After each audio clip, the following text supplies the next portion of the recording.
This is started up. And now I do it all the time. What you do with salad, I'm saying complete. Yeah, but the color. Yep.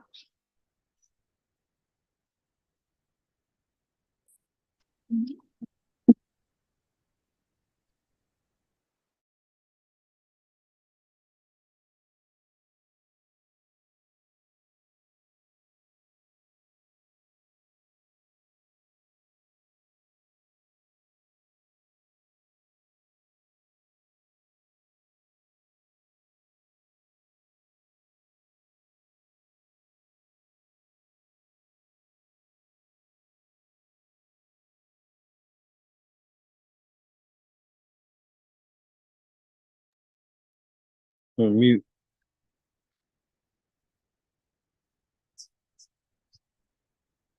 That's the one next door. There's that house.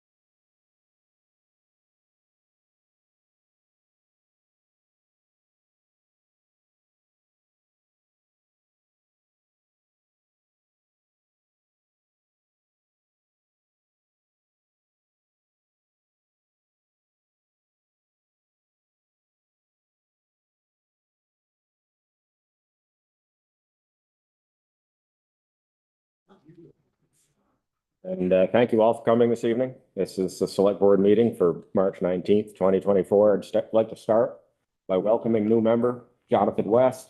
Welcome to the board, Jonathan. Thank you very much. I'd also like to just recognize that Bonnie Jameson is filling in down at the end of the table as staff support, should we need it. I'd like, if we could, to have everyone rise and join me in the Pledge of Allegiance. I pledge allegiance to the flag of the United States of America and to the republic for which it stands, one nation, under God, indivisible, with liberty and justice for all.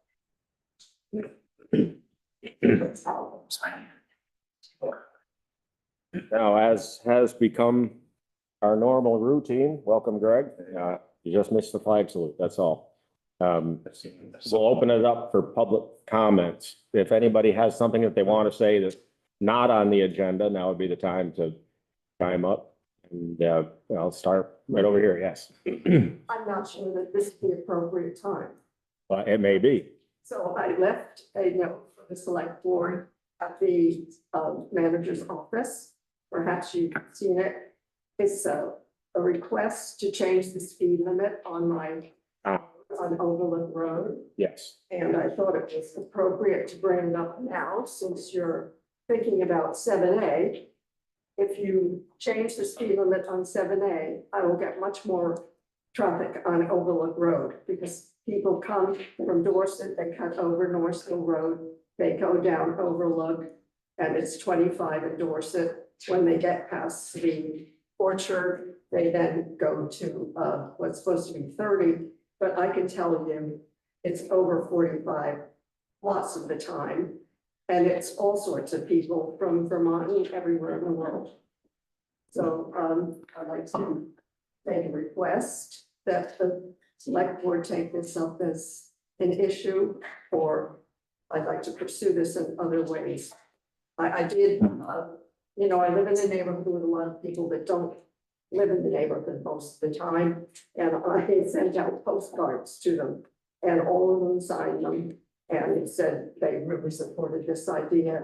I also went to houses where people are located, and they signed a sheet of paper, which I think I've lost, but I can redo it. Okay. That'll make it into the minutes. What it will require is being put on an agenda first, and then there's a process that we have to go through. We're actually being asked by residents on a number of different streets to reconsider the speed limits on their streets, and it's, some of them are dirt roads, like Overlook. 3 Maple Drive is another one. I'm told that there's quite a lot of speeding. I'm not sure if changing the speed limit will address the problem, but we certainly would be willing to take a look at it and do what we feel we can to address speeding in what is a residential street. I have your name, just for the, for your, no, your name, just for the notes. Yeah. Thank you, Rita. Right. Thank you. And we have a hand up, Ivan. We have a hand up on the, On the, yeah. And Tom's hands up in the audience too. okay, we're going to the Zoom. There's someone with their hand up there. Hi, Ivan. Hi, Select Board members. I can only see the backs of everyone that are speaking, so the woman that just spoke about Overlook's speed limit, I'm actually going to recommend or suggest, can't make recommendations, but I can make suggestions that the board considered doing an audit of all the speed limits of all the roads in Manchester. I know that there's been residents on Beach that have been really concerned that their speed limit is 35, and yet High Meadow Way is 30. And East Manchester has a speed limit, and yet I just think that it's time, instead of the select board doing one street at a time, that the select board looks or has someone look at all the speed limits on all the roads to make sure that they are appropriate for the residential growth that we've seen and also the state of the road. Okay, thank you, Victoria. That's, we will certainly take that under advisement and talk it over with the town manager and see what it would require to have that done. Dom, you had your hand up. Steve has his hand up.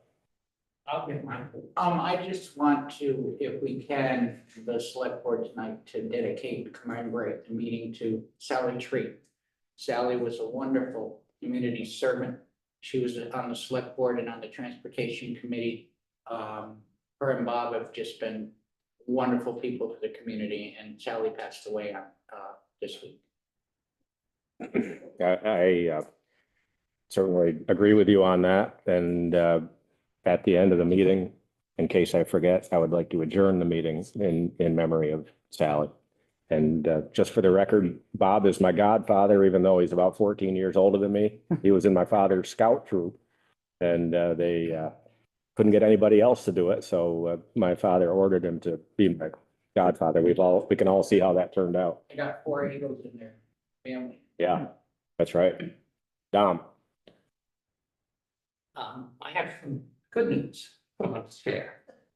My birthday's coming up April 23rd. I'll be 74 years old. I just want to let you all know. And That is great news. since I was 54 years old, I've been working on this one project, which is Green Mountain Road. And just as Doug's note, I don't know if you've seen it, has pointed out, things are moving along, but moving along very slowly. I have a draft here of the contract that was drawn up August 2023 that says everything was settled and the town was going to take over the road. We have not seen anything. And I'm here to try to keep it in your minds, to remind you that we're still waiting. I don't know how many more birthdays I can have. Thank you.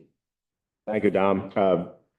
I hope you realize that it is very much at the front of our minds, and Doug gives us updates because he's been working hard on this, and it's one of the reasons that we brought him into the town hall in the first place, was to try to help bring this to some sort of resolution. And I don't want to spend a lot of time on it. Doug, is there anything else to add at this point? Not other than the document that I given to each of you. I don't know whether you want to think it's appropriate to read it for the benefit of the Zoom people or just digest it. Well, That. it's not on the agenda, but since it's been brought up, I don't mind reading it. This is a Hayes Estate update, dated today. And it's signed by Doug and says we have gone beyond 20 years that this issue has been before us all. And I believe that the end is in sight. Last year, documents were signed agreeing to the transfer of infrastructure from the Hayes Estate to the town of Manchester. We had all hoped for a transfer just after the first of the year, which was not attainable. There are 3 parties involved: the Hayes Estate, the town of Manchester, and the homeowners. There are 4 attorneys plus the probate court, the Vermont DOT, and 3 town entities, water, sewer, and highway, represented by 2 town departments. We have in hand 2 quotes for sewer main maintenance as well as pump station maintenance. The DPW is aware of the work necessary to get to and through the required paving. It was represented last week that the title was good and title insurance can be issued.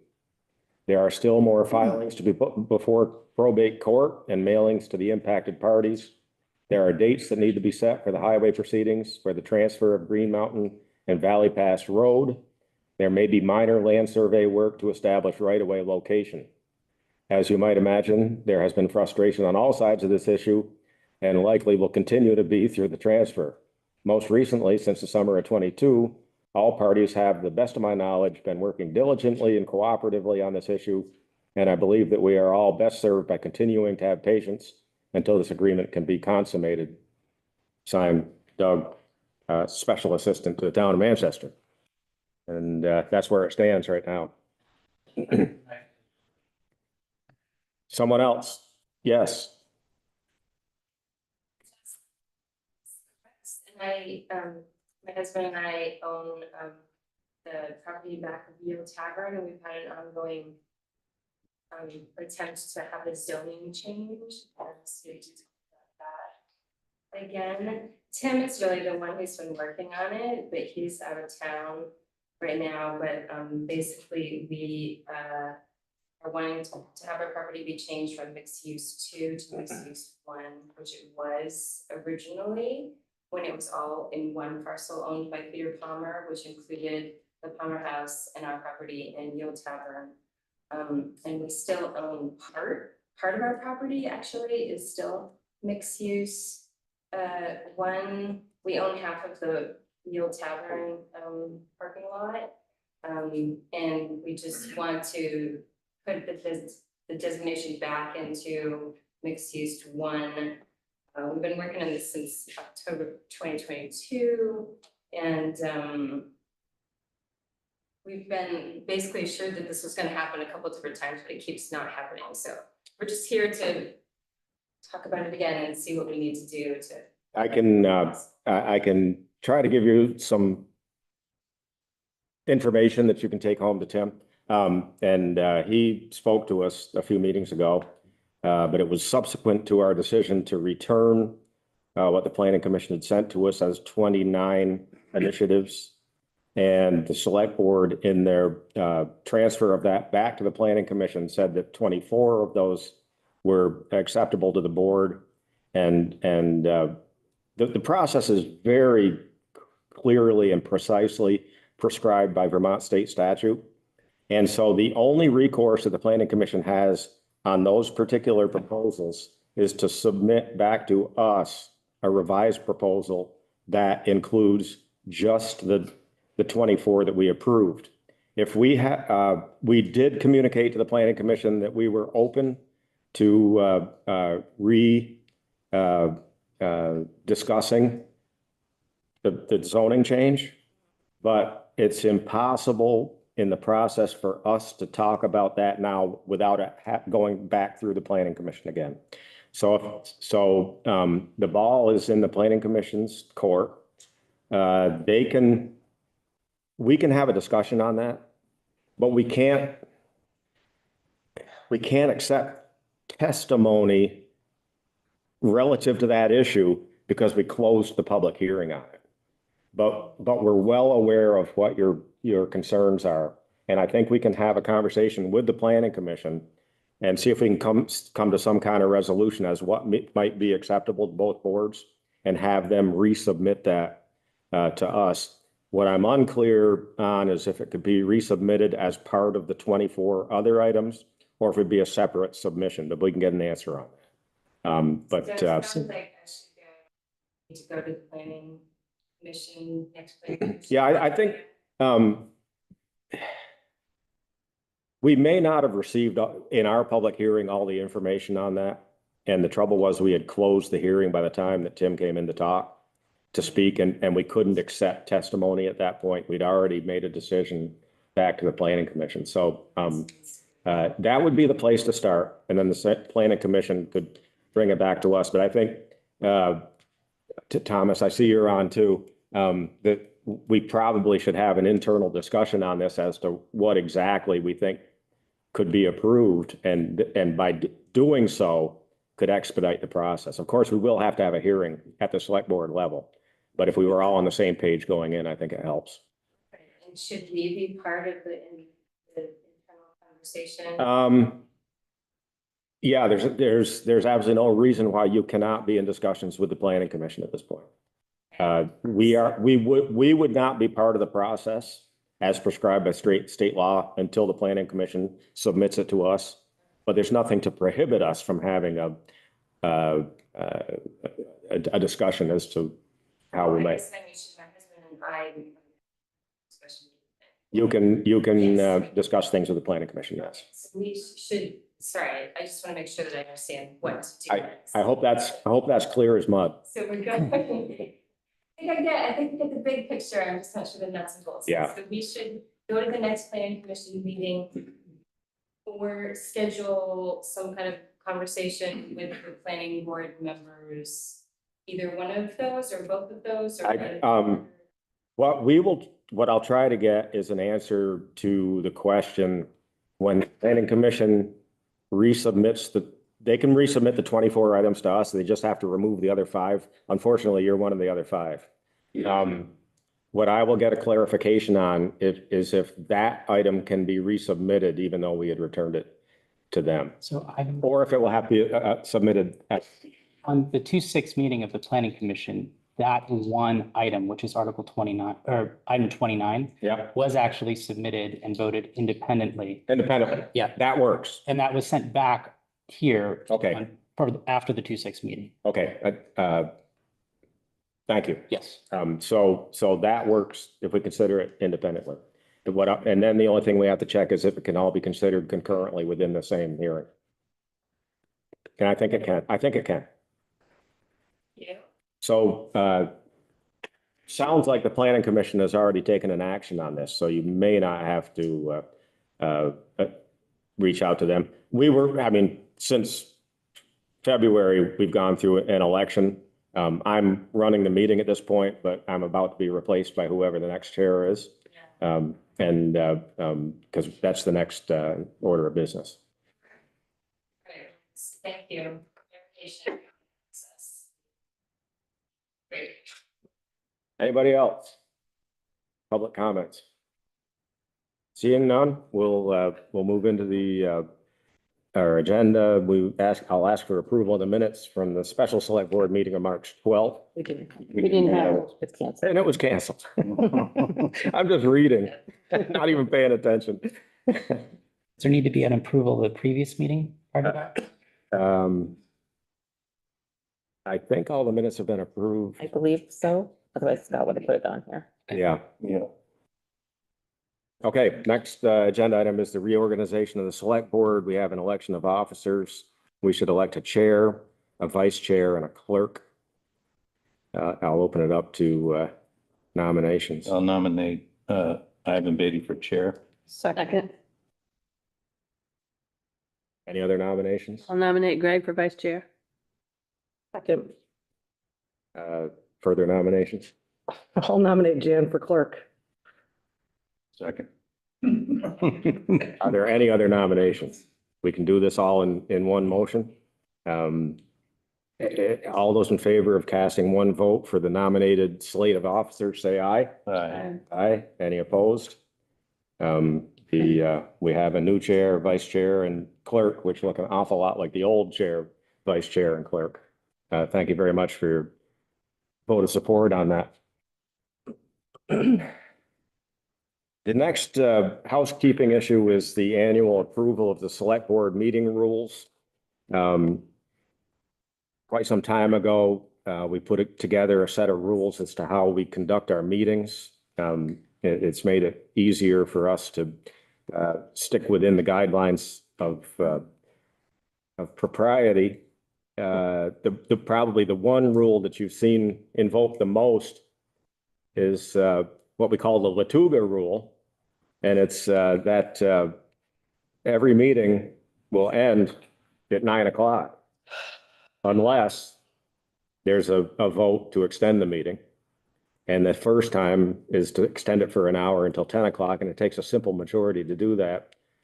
At 10 o'clock, if we haven't finished our work and there's a motion to extend it, and then takes a super majority, which would be 4 members out of 5, to extend the meeting. And if we have to do it one more time, it has to be by unanimous vote, but that's all part of the rules. That one gets used almost every meeting. Is there any discussion on the select board rules? Mr. Chairman, I signed the warrant and I'm wondering, do we appoint that person at this juncture?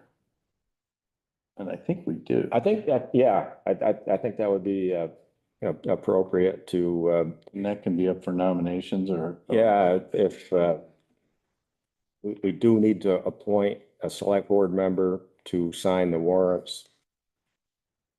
I nominate Greg Cutler. I second that. I hear a second over here. All in favor, say aye. Aye. Aye. Well, that plan was foiled.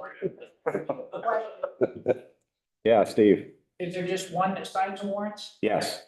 One select board member? Yeah. And then what happens to the warrants? They're Resubmitted to staff and then I think they're They're filed. filed. Yeah, we have them filed, and then when we have they're an public audit, documents. they're available. And there was a time when we used to bring the warrants to a meeting. And all 5 members would look at it. It was very time consuming, and really didn't need to be done at a meeting if we, as a board, appointed someone to sign for us. It streamlines the process a little bit, but it certainly, Hand. it gives the board the opportunity to have one of the members look at the warrants and see if there's any red flags. They're pretty well vetted by the time the board signs them. But you had that one discussion that the warrant should be brought to once a month to select board meeting. Correct? No, I don't, Warrant, define warrant, please. warrants are, it's all the invoices that have been paid during the time period that you're looking at. It's usually every 2 weeks, Every week. every week. And We then, had that discussion, and Scott was part of it. Okay, He would make sure that once a month they would be brought before the board at their meetings, so they each knew what was on those warrants. I don't remember that, but I think we should look back at the minutes. yeah, I don't- I think it's a good protective measure, you know what I mean? I mean, When- it's only when, red, but when Scott gets back, I'll ask him about that, Steve. I think it was, and it hasn't been. Yeah, I don't remember the I action. don't either. I gotta be honest with you, I don't remember. But I think we can look at the minutes. and Yeah. see, but. It's just helpful to, Yeah. there's no mistakes, there's no whatever, everybody sees this. Scott will know right off the top of his head whether we had an action on that or not. And can I just make a comment? The auditors, when we have the auditors come in, the auditors request to see those and review those as well. So Uh-huh. they are being reviewed. Yeah, I just think on a monthly basis, so that people, others may know. It's- Yeah, and the process is that every Friday I go in and review them. And a lot of big ticket items get discussed right then and there. So, 2 hands up now. and and we look at everything. Yeah. It's fairly thorough, because by the time it gets to me, Ivan says there's been a lot of eyes on the warrant. Is You that, have some is hands that up. Scott? Yeah, I just wanted to wait. So we've got Scott and Victoria, so I'm gonna, I'm gonna go right straight to Scott. okay. Hi, Ivan. I would recommend that we also list an alternate to Greg in case he's unavailable. Okay, that's a good recommendation. Yeah, you can't. Scott, do you remember us taking any kind of action on looking at the warrants on a monthly basis? I don't remember taking that action. There was no action. It was recommended. By the time the select board would look at it, it would have been, the checks would have already gone out the door. So Yeah. it would have been after the fact. Okay, well, we'll talk about that and see if it makes any sense. I nominate Jonathan actually to be the alternate because I believe that Oh, that'd you're be really around. good. That'd be a really good Pretty experience close, yeah. Yeah, to be able to take a look at this. I can show you. Second. All in favor of appointing Jonathan as an alternate on signing the warrants, say aye. Aye. Usually those kind of jobs get given to the person who's not in attendance. Yeah. At the meeting. Thank you for taking on that task. Did you want to take a question from Vic? Victoria, you had your hand up. That's fine. Can I mute her again? No? Maybe not. There I am. There you are. In terms of select board processes, this is more meeting process. But I'm wondering, and I think we've talked about this before, Ivan, attending by Zoom, it's really hard for the people attending by Zoom to hear people's backs speaking. Okay. And I have a couple ideas. Either we re-implement the system where people that speak have to go up to the podium, and I get it, that means going back to old technology and stringing wires, etc. Choice number 2 is that at the very least, people in the audience whose backs are to people attending by virtually, at least announce who they are. I'm guessing that it's Steve Nichols in an olive green coat with blue stripes, but I'm not really sure. You got it. Okay. And I that's, thought that was, I don't know if it's Robert's rules, but at the very least, I thought that was an expectation of the select board meetings, is that people announced who they were before they spoke. Yes. And Victoria, it's thirdly- Greg Cutler. I'm at the podium. Can you hear me now? I can hear you beautifully, Greg. All right, well, we'll leave the podium close Yeah, enough to you that. do have a microphone on the end of the table and those are pretty good mics. So what I will do is I'll ask people to go to the podium, which is And not the third- unusual. The third option, and I am no tech wizard, I confess, is to put a camera, Jeanette, this might involve you, but to put a camera above the doorway at the entrance to the room so we can have more than just backsides of the people in attendance in the Well, audience. GNAT is not involved in the Zoom portion of the meeting. The camera for the Zoom is, if you were here, you'll be able to turn around and see us right between the Fleming Hardware sign and the Sirloin Saloon sign. Right, on the I was back there wall. I was sitting in your chair last night, Ivan. Yeah, so you know where that is. So, I mean, GNAT has nothing to do with the Zoom meeting other than they're So in attendance maybe here the this town evening. could find a couple $100 to put another Zoom camera up. Well, we just moved the podium so that if somebody's actually standing at the podium, then you should be able to see them. Should we do a Right. test with Steve? No. No. Okay. Okay. Thank go to you, the podium, thank you please, for Steve. listening to me prattle on. Well, here we go. We've got. there's our We first we contestant. are loosely under the discussion of approving the select board meeting rules. Steve, Well, there's a rule. On the rules, in the list of rules that we have, is the conflict of interest rule in there under, I 224 VSA 1984? Rule 21. 24 VSA is the state of Vermont conflict of interest, but they require that the town also create their own conflict of interest rules.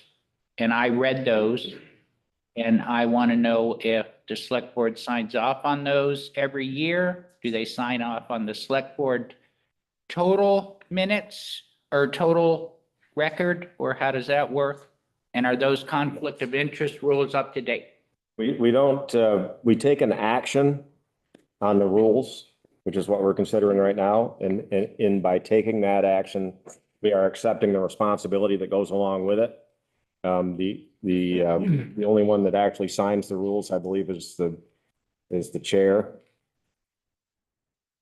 Not sure. Yep, That, that's correct. there it is. Okay.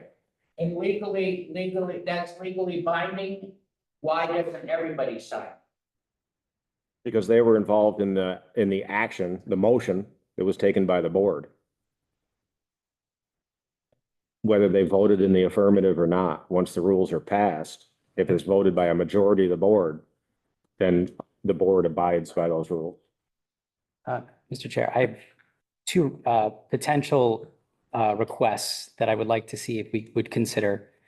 Rule 4, which is the warning of the agenda. The agenda for select board meetings shall be warned in a timely manner pursuant to state law in 3 public locations via electronic signage, entrance of town hall, the Park House, and the Manchester Community Library. I would like to entertain the option to say that in addition to the 3 mandated locations by state law, meetings shall be warned in a timely manner on the town website and social media accounts.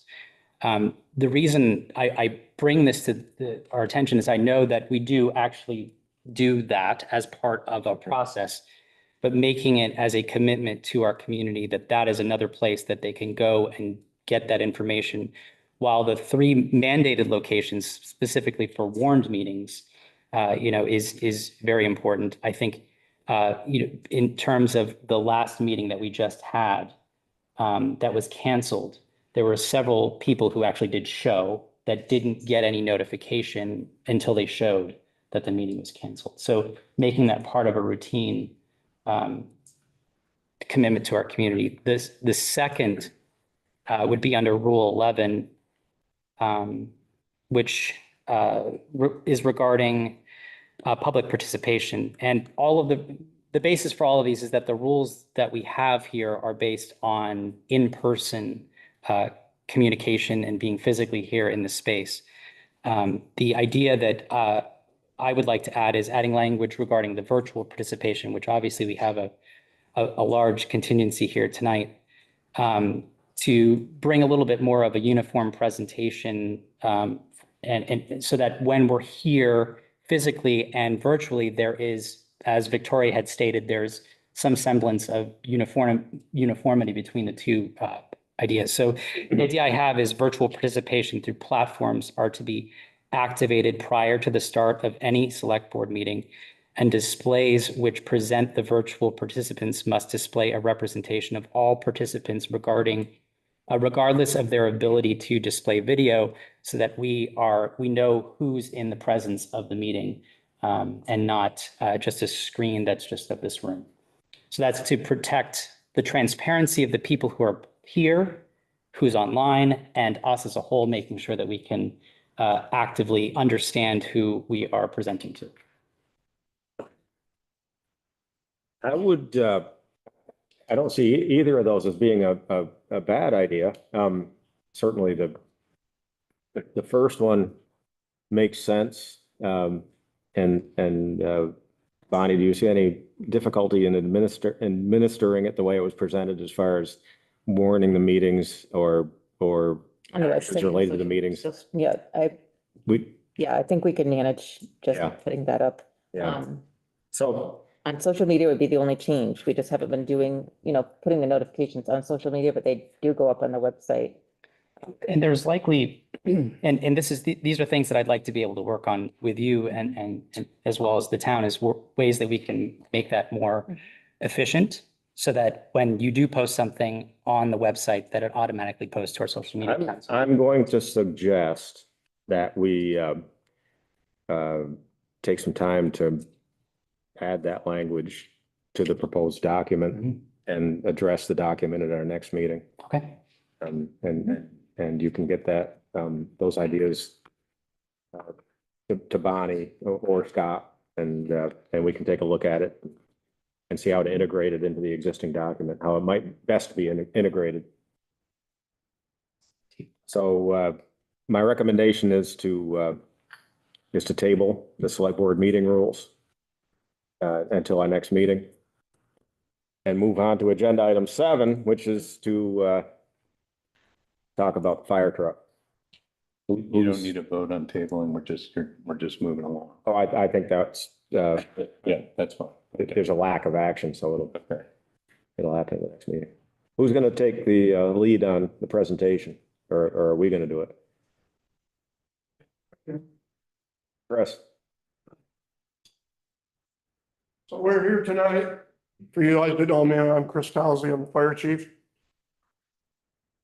We are replacing a 2000 truck with a brand new, it's gonna be a 227. It's gonna be 26, 26, 27, it's gonna take 2 to 3 years to get it.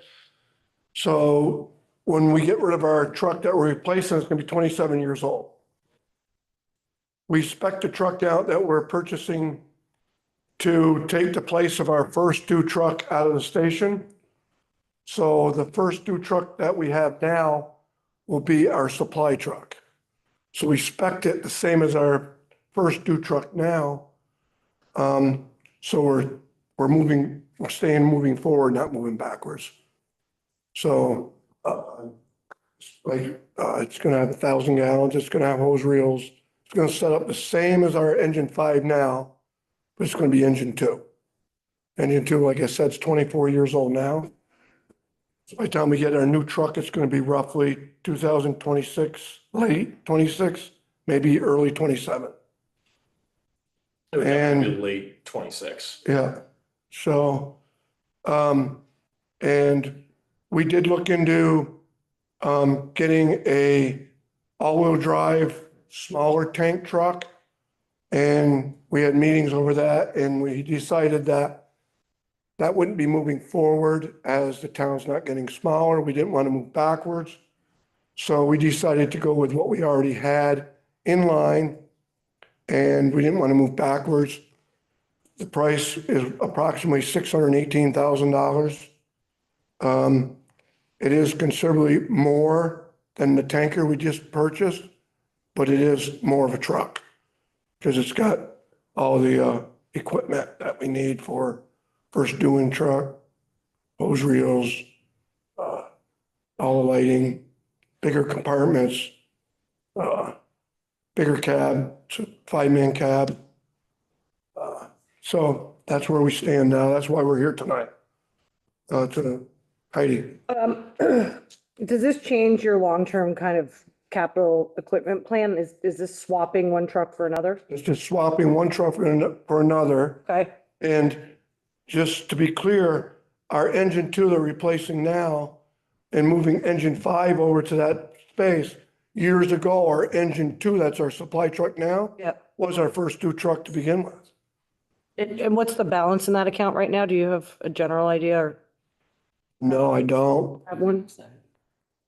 There's Scott on the, 430 maybe, okay. as of July 1st. Sure.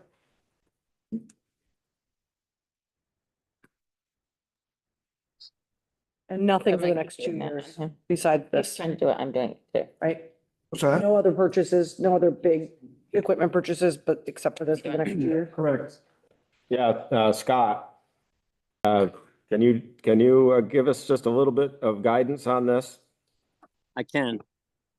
So our current balance right now in the fire department capital reserve account is a little over 163,000. We have commitments of FY 24 of 168,000 and a commitment of FY 25 of 148,000. Out of those commitments, we need to pay a bond payment and a bank loan. So we actually have net contributions going into those balances. So adding to the 163,000 current balance, you take the net contribution for FY 24 of 112,000 and change. That puts us at 276,000 and change for this FY 24. Looking ahead to FY 25 and looking at the net contribution, again, minusing the bond payment and the bank loan payment, that's a net contribution of 93,000 and change. So that will put us at about $370,000 for a current balance after the FY 25 commitment. So this purchase requires a $20,000 down payment, and we will be looking for voter approval for continued contributions to the fire equipment capital account of approximately $370,000 in the next 2 years, which would get us to the $618,000 for the purchase price. 185 a year. Which works out to about $185,000 per year for those 2 years. And just to confirm, that's with the community bank loan. That's, I think last year was about 30,000. 35, yeah. Do you know if the term is still on that, Scott? Like how much? I do. They're not expiring anytime in the near future. Okay. So there wouldn't be any financing for this? No. Yeah. That's Okay. good. That's our goal. Yeah. What else comes out of that account? Just the truck? Just trucks? Yes. Out of that account? Supposed Nothing to. else? Right now, that's the way it's been. Bill? In the past, that wasn't the way, Bill Biden, in the past, that wasn't the way it was. There was other equipment that was taken out of the equipment acquisition fund, which was originally only for apparatus. Yeah. We discussed that with town manager and the select board, that we feel that should just be for apparatus and our other needs need to be a separate line item. Previously, not mentioning any names, money got stolen from Peter to pay Paul, and it was like for air packs and things like that, when it was getting taken out of our equipment reserve. And we've discussed with Scott and with you at our budget meetings, that this equipment reserve fund should only be used for fire apparatus. Because you can see that we're almost getting behind the 8 ball with the way the equipment is. And just moving forward, because we have presented to the select board a 40-year plan that takes us out to 2060, that my assistant chief, Bill Bideman, drafted up, and you all have had a copy of that. And that explains all our equipment replacements out to 2060. That's how far we've gone out as a plan. How do you identify equipment, Chris? What fire truck equipment? Yes, Or Scott? apparatus, just apparatus. We've done apparatus as its own category. You're looking at a 25-year life. Some things could be refurbished. If they could be refurbished and it's cost effective for NFPA, you get another 12 years. So like when the tower truck comes due, we're looking to refurbish that because it's pristine. Because we don't want to have to buy a brand new tower truck. A lot of people don't understand that NFPA is just, it's a guideline, but it's a recommendation that 25 years you take the truck out of service. So, and our tower truck's already 18 years old. I mean, time flies. So in 7 years, that's our next equipment. Like Bill says, we're not gonna replace it because it's pristine, it's like new. So we're gonna what they call refurb it. And then you can get another 12 years out of it. So if that's not the next truck to be replaced, what would be the next truck? Next truck would be back to engine 5. Yeah. But on the tower, I just want to bring up the thing. We can discuss it later on, but we ought to start thinking about having a separate account for that truck. Because right now, they're $2.5 million. Actually pushing 3. So we can go out with 12 years expanding, which is fine. After that 12-year term, we gotta start thinking about probably $3 million to replace that truck. What's so you say engine 5 is the next that would be on the list. Where does that come in? After the refurb of the tower, Okay. and that's gonna be, well, I don't have the paper in front of me. It's like 31 or 32. Yeah, that 2030, 2031. But the way that we have it kind of earmarked out, it's consistent with these type of increases to, or these type of contributions to the capital reserve fund? I don't Or you think that the tower is gonna throw us off? Because we were way down when we started doing that Yeah. thing. So we've been increasing it. I don't think we're gonna be. And that's the other thing we talked about. From our perspective is that the money going into our equipment reserve is gonna have to be raised. Yep. And I know we talked about that at our budget meeting. But It is what it is. Like we said, our tower truck, when we purchased it 18 years ago, was $750,000. Now it's almost 3 mil. It's just crazy. Ivan, that part, in part, is in your 10-year capital plan, correct, or no? Well, the fire department did a capital plan that extends way farther than ours does. But because their equipment lasts that long, but we're trying to integrate it all into one big capital plan, our hope is to keep the property tax contribution. Of course, it has to go up because the cost of things go up, but on a very steady incline and without peaks and valleys. So fire equipment purchases, although that's their piece of it, the highway department and other departments have big purchases too, and we need to integrate that so that the tax impact is consistent and steady. That's why I Have those asked peaks if and that valleys. was in there. And I mean, we've used short-term lease to buy options on some of you were on the board when we did that on some of the highway equipment.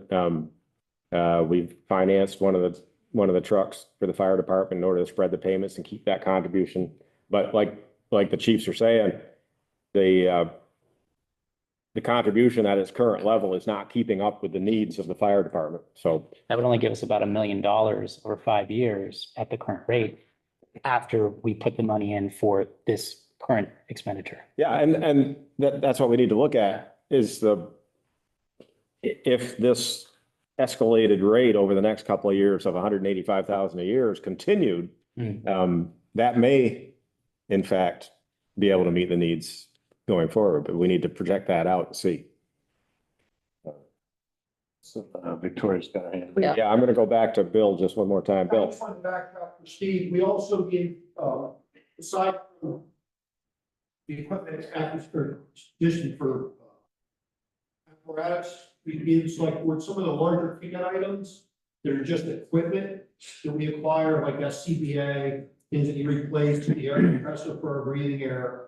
You know, some of those larger items that aren't apparatus, we've also given them that information. And that as a schedule to hopefully change things out and keep up to date. And that comes out of where, Ivan? Do you have a separate line item for that equipment? That's in Town budget? that's in our equipment and repair, vehicle equipment and repairs budget. And that's a line item in the town budget? That's, Yeah. We actually have one for vehicles now. We split it out, one for vehicles, which is repair, maintenance and operating. We have one for the capital for the apparatus, and then we have one for other equipment, repair, maintenance and equipment acquisition. But in the town report, it was not listed one for the fire department. Why? Yeah, it was. Well, I didn't see it. I didn't find it. The 168? yeah, it was It was on page, there's this it was discussed on page 19, which is the summary, and then page 32. I don't know the exact line item, but it's about 3/4 of the way down on the right-hand side. Years ago, it was called equipment reserve or capital improvement. Years ago, it was called capital improvement. Now it's renamed equipment. So there is two line items. One. You want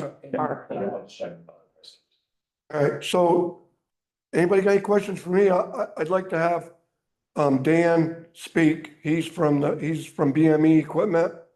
He Adirondack that builds the fire trucks that we purchase. Well, what I was gonna say is pretty general. For the people that are watching, Come up here and podium, I'll be okay. just kick Chris aside. So I'm gonna say something pretty general into industry. 5 years ago, we sold Rutland, mid-mount platform, which is pretty similar to what you currently have. That truck was 1.5 million. To replace it today is 2.8. I've never seen it go up this fast.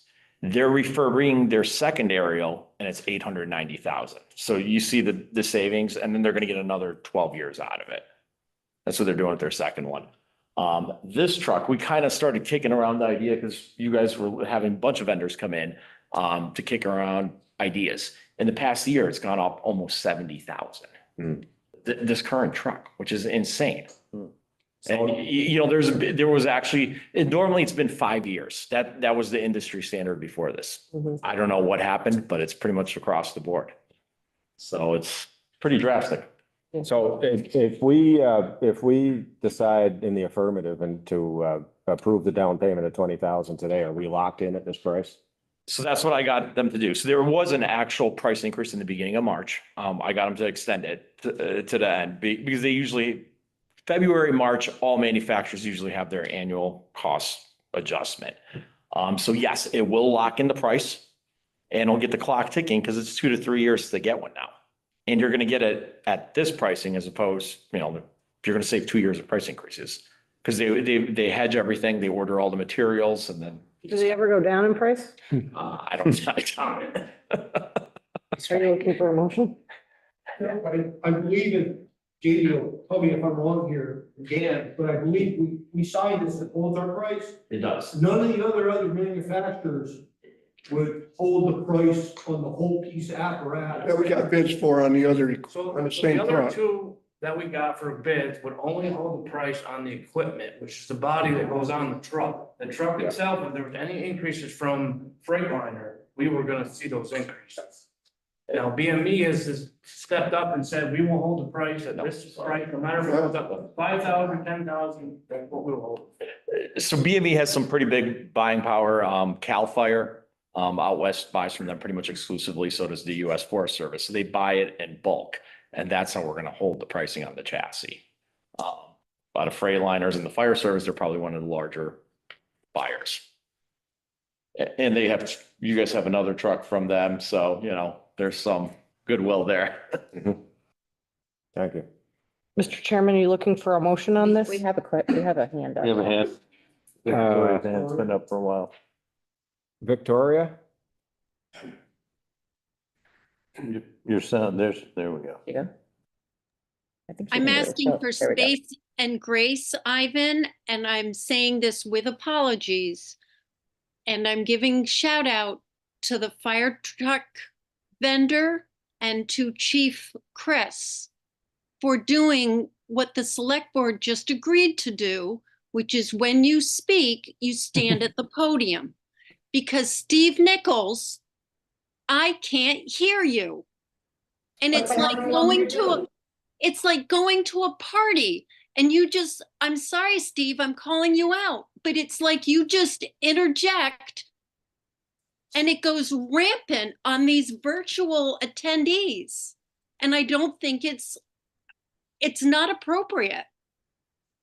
Either you're going to speak at the podium or hold until everyone's finished. Thank you for pointing that out. This is a good way, Ivan, maybe that people won't attend virtually because they're giving up. Point made. Thank you. So I'd like to make a motion to approve a $20,000 down payment for a 1,000 gallon tank commercial pump truck for the fire department. Second. Well, would that, let them enter into the contract too? Just for understanding, the motion was for the truck as spec. Find it, any? I don't want confusion in the numbers. He said he'd sign it when he got back, What's that? the contract. Scott, I think said he would sign it when he got back. Okay. When does he get back? I believe, he's back Oh, this Friday? week. Yeah. That's okay. Oh, yeah, that's perfect. We say yes today, but sign Friday, it's all right. Okay, we have a motion and a second, Second, yeah. that we're considering. Any further discussion of the motion? All in favor, say aye. Aye. Any opposed? Hearing none, that was unanimous. Thank you, guys. Thank you, guys. Thank you. Thank you very much. The next agenda item is to review and possibly amend the vendor ordinance. Section 9.4, line 8 of the current vending ordinance states all vending equipment, trailers, and related items shall be removed from the vending location each night or at the end of each business day. There have been several requests for a variance and/or ordinance change. This has been an ongoing discussion ever since we created the vending ordinance, and there's always been friction between vendors. Doug, you certainly remember, and people that have bricks and mortar establishments in town that are trying to provide the same service. One of the differences, there are many differences from the standpoint of the person that has a physical structure, and that they have all sorts of requirements, both local and state, that they have to meet, and vendors are not held to the same standard as far as those requirements. They don't have to go through a zoning permit. They don't have to have parking. They don't need all the things that we demand from people that have a building. So in an attempt to make it fair and maintain the difference, we felt that the vendor needs to be portable, and it needs to be removed at the end of the day. That way we can say, okay, that is truly a vendor. And if it's there permanently, well, now it may be a structure and may need zoning approval along with parking and everything else. So that's a little bit of background before we get into the discussion on the request to change the ordinance from my perspective. I'll open it up for discussion. So, Mr. Chairman, I was one of the people that wanted to take a look at this and talked about it with Scott. Part of it was the fact that in the village, there have been several vendors, I think Amy's on the road, Brownie's operation, who have been able to stay there. I don't know whether there's been a lot of pushback from bricks and mortar. And it occurred to me that maybe not all the vendors would want to be able to stay overnight, but possibly some. And if this was a case-by-case basis, if we added language that might say per approval by the select board on a case-by-case basis for the number, because we only issue X amount of vendor licenses as it is right now. And several of the vendors have said they would like that. But others probably wouldn't for security reasons and other measures. The other thing that occurred to me is that, you know, they go away and it gets dark and nobody sees the actual vending trailer or whatever they have. So I don't know that it's an eyesore issue. And there are some that have been here, as far as I'm concerned, one being Hound Dogs, to me, it's there all the time in my mind, whether or not he leaves. So this isn't, I wouldn't want to make this an across the board determination, but it would be, you know, on a case by case basis per approval of the select board.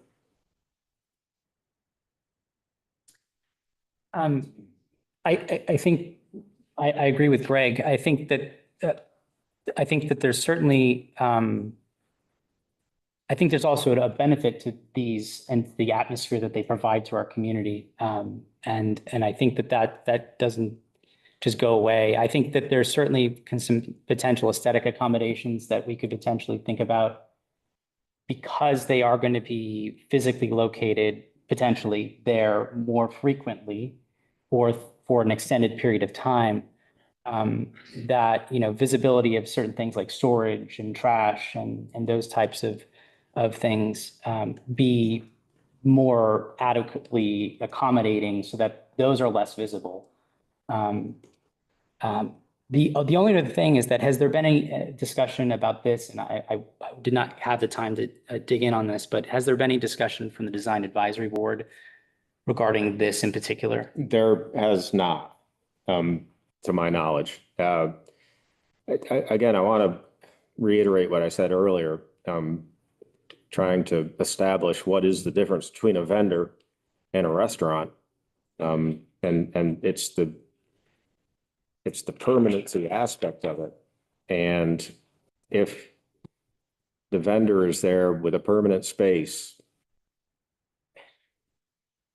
how can we justify to the people that we may jump through all the hoops to get a permit to run a restaurant when we're not doing the same thing with a vendor if they're there permanently on a regular basis? And when we first started dealing with vendors, it was Nancy and the hot dog man and wife. There was quite a bit of animosity between those two, as many of us remember, but they were small carts. And then we started receiving applications for licenses for much larger vehicles, self-contained. And we tried to accommodate that in the ordinance, but then all of a sudden there were tables and chairs taking up other parking spaces that were permitted to other uses in town through their zoning ordinance, which put them out of compliance with their own permit. And they could have been served with a violation notice because we allowed a vendor to go in and steal business away from them. And that created animosity. And we don't see too much of that anymore, but there were restaurant owners in town that were very upset about this. And we received communications on a weekly, if not daily basis from some of them. The way the ordinance is written now seems to have settled and it seems to be working for us. But I think if we start allowing the vendors to remain in place without removing at the end of the day, that it may rear its ugly head again. I agree with you as far as the streetscape and the feel of the community and all that. I think it does add quite a bit, as does the outside seating at some of our local establishments. Absolutely. But each one of those has its own impacts too. Yeah, I was going to say, Mr. Chairman, that I think we made some conditional use and or kind of exceptions during the pandemic for both outdoor seating and vendors. Mhm. And I think we were kind of kicking some of that back to Design Advisory Board because we knew that every year that we kind of extended these exceptions, that it was going to become something that was permanent. We did kick it to the Yeah, we did. Design Advisory Board. So, I mean, not to, but this is the third year we've talked about this. Yeah. That, and we've done it kind of under the, hope that we were in a temporary kind of situation and we wanted to make it as easy as possible for people, trying to do business, to continue to be able to serve the public in a safe and, just trying to accommodate the circumstances. Steve, go to the podium, please. I better.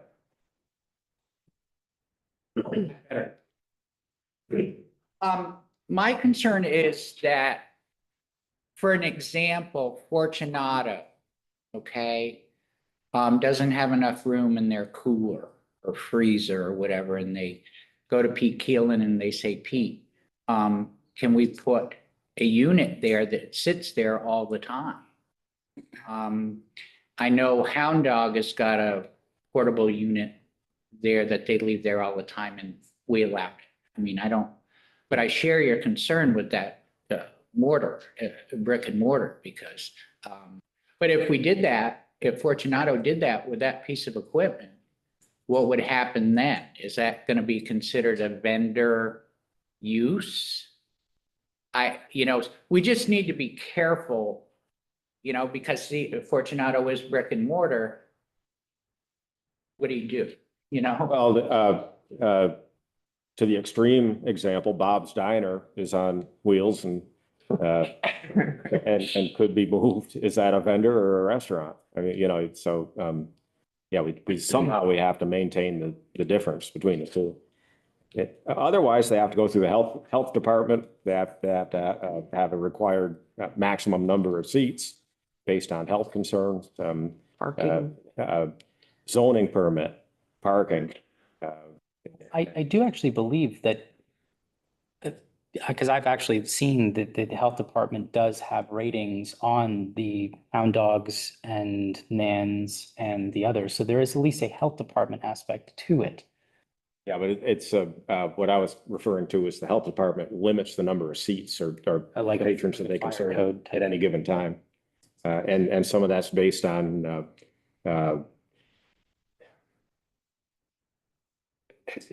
concerns about accommodations for people, and a vending cart doesn't have any accommodations for people. There is a difference. But it begins to get blurred the bigger the vehicle that's being moved in and how many people are working inside of it, and so on and so forth. And there was a time when one of the larger vendors did have tables and chairs set up, more than one actually. And we required them to remove those because they're not allowed it for a vendor to have them. Can I ask why and how this got in front of us today? Is there something that's actionable? Or is it just 'tis the season, or? There was, I believe that there has been discussion about this. There have been several requests for a variance and the ordinance change to accommodate leaving a vehicle in place. Brownie's here too. Yeah, Brownie's here, so. Oh, here we go. I sent you guys a letter. You got the letter from me? Do you want to come up? Yeah, you might want to come up to Yeah. the podium.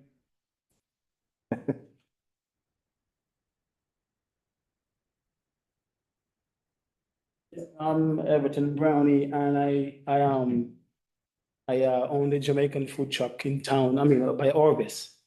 Yeah. So I was out by the Parking Miles. RK Miles a couple of years ago, and the previous store manager, after we were there a couple of months, he said that I'm gonna have to get ready to move the truck every night, or hide it behind a building or something.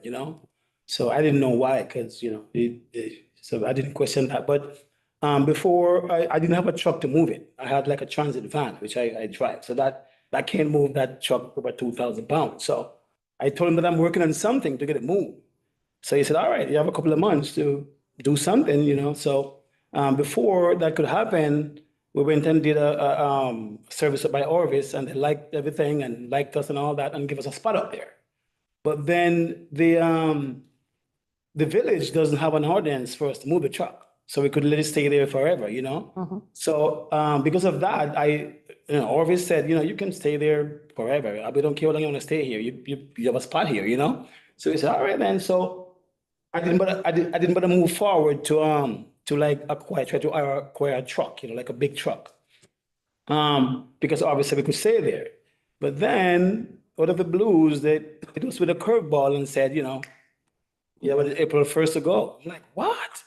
Here am I still with my van, not trying to get a truck yet, because to get a truck, you have to be taking in a certain amount of money per month to get a business loan and stuff like that. So we're working on that to get a loan, to get a truck, so I can haul my truck all over the place and all that, And so we didn't want to go back over to the town side, but I'm like, all right, I'm going to try. So we try everywhere, ask everybody who owns places, and people like, no, turn us down and all that. And then someone mentioned Paul from TPW. He just bought Friends of the Sun. So I called him, and he said, yeah, you can stay, we give you a spot there, But before that, we had gone to Rutland because I know I don't have a truck to move the vehicle around. I know the ordinance on the town side, you have to move it every morning and every night. I don't have a truck to do that. So I just give up and go to Rutland. I went to Rutland and spoke to a couple of people down there, and a couple of people said that, they could give us a spot and all that. But then when I posted, all of my customers, they were really mad and upset, because I started in Manchester. It's my base. All my customers are here. So I would have to go to Rutland and start all over again, you know? And I don't want to leave my customer stranded here, you know, because they love the food, you know? So, after pause, I could stay, I canceled Rutland and I said, all right, I'm gonna, you know, he said, write a letter to the board and see if they can help you a little bit until you can afford to buy a truck, you know? For the truck to stay there overnight and stuff like that. So that's how I ended up writing a letter to the board to see if you guys, you know, could help out a little bit, you know, in whichever way you can, you know, with stipulations or whatever it is. But if not, then, you know, I would have to resort to like head to Rutland, you know, because there's no other place in the village for me to go, nowhere. I spoke to a couple of people where I spoke to the office side, they said no. I spoke to the guy on the side, he said no, and you know, everybody said no in the village. So I don't have any other choice than to go to Rutland if I can't get any help, you know? So the point, that's a very good point. There's an invisible line that separates our ordinance with what they've been able to do in the village with no negative repercussion as far as I can tell. We never get any pushback ever. Nobody is, no, yeah, and in this case, I don't know whether it's actionable, but as I say, either at some point, maybe tonight, we could say with permission of the select board on a case-by-case basis, depending on situations like this. And Paul was on a little bit ago, that particular, oh, he's on there. That particular location is not, I mean, if you're there, it's because your customer base knows you're there primarily. Yeah. It's not as visible. No, it's. And and I wouldn't say you're really visible now, but people know where you are. Yes. You're not right up against the road. No, because they hardly can see me if you even drive by unless you see a sign or something. And you're closed. Sunday, Monday. And if it's raining? If it's raining, depends on how bad we close. Yeah, so, and if it's snowing? Close, it's all bad. And if it's tornado? Close.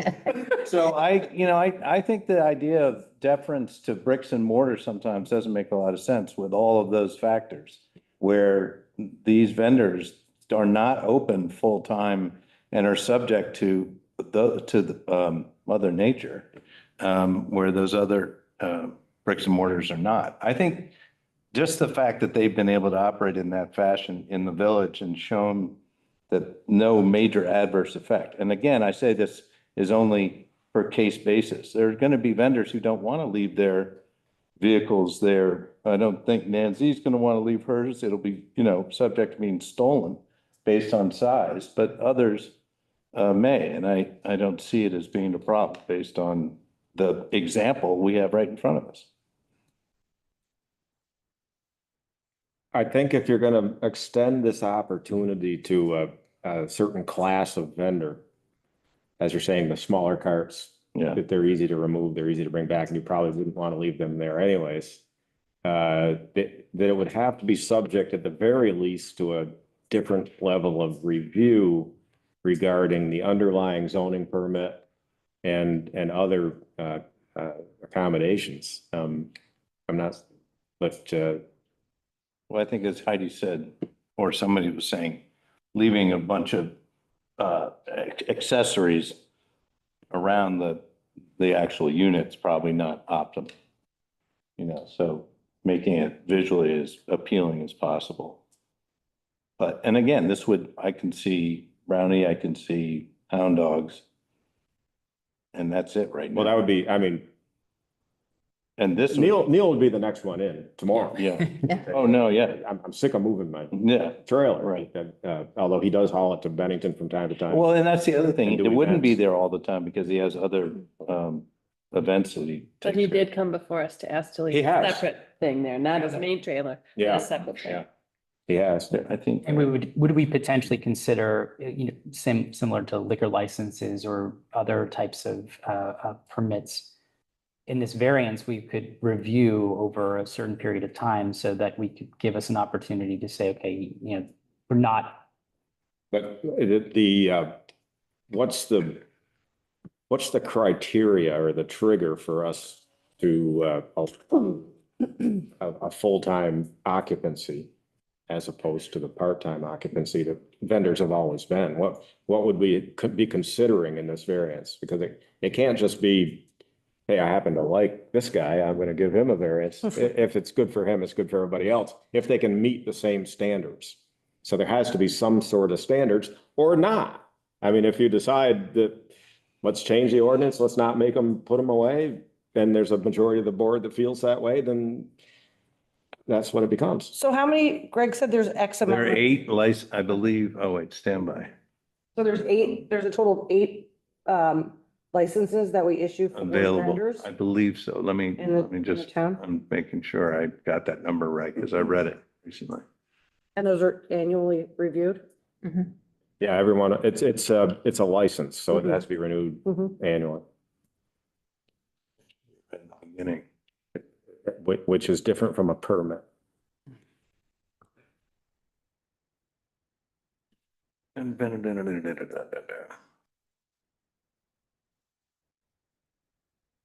Seems like it's coming down to the size of the cart is really the factor. Because if it's a smaller cart, it's easier to move and people would be more inclined to move it for security reasons, for, theft reasons. Right. But Yeah, and that's the It could be the size of the cart, but could also be clutter. There could be a lot of other accessories. Right. That be there.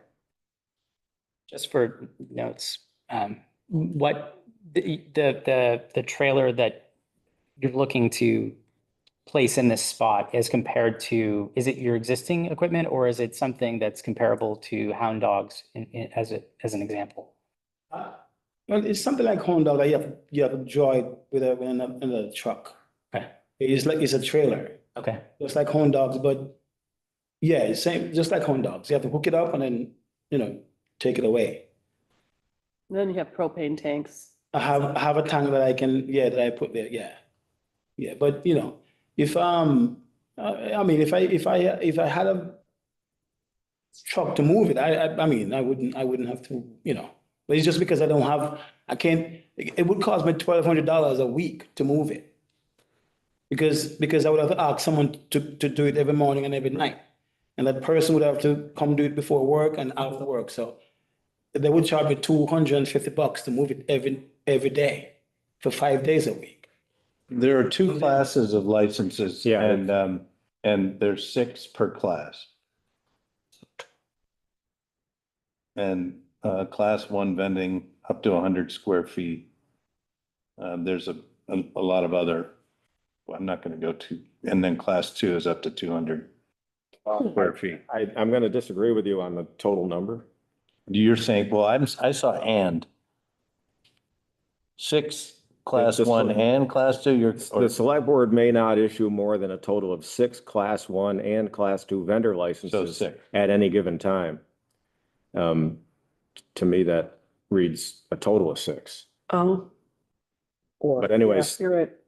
there are class 1s, which is the smaller one, it's 100 up to 100 square feet. And there's certain things that are allowed with the smaller one, then class 2 is up to 200 square feet. They can have up to 3 employees. They can only be vend on commercially owned parcels and defined areas in the ordinance. So In both cases, the vehicles and trailers must be reviewed by the Design Advisory Board, who shall provide comments to the Select Board. A class 2 vendor may use up to 2 single pole umbrellas with the size determined here. Vendors may not use chairs or tables that are to be used by the public. given the fact that we, based on that language that we we can do a maximum of 6. It's not as if we are opening up the floodgates to unlimited amounts of food vendors coming in and placing their equipment and leaving them overnight indefinitely. It is a limited amount of folks who we recognize as a separate class already based on their actual venue of where they conduct business. So I don't see why we can't make decisions on those 6 based on the presentation of that business in its location. And because we do review them annually for those licenses to be a vendor in this community, that we could, there is a stopgap measure that says, in 12 months, if we don't believe that you are keeping the space adequately cleaned with their equipment and all those types of things, that, your vendor license is, which is a coveted thing, because there's only 6, is going to be in question.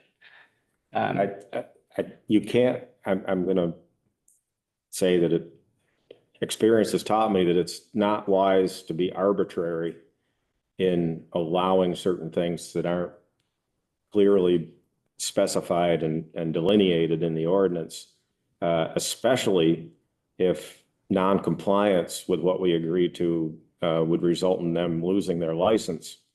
If that were to go to litigation and we had not based our decision on clearly written rules and regulations, I don't think we'd win that particular. So is this something that should be, submitted back to the planning commission? Potentially.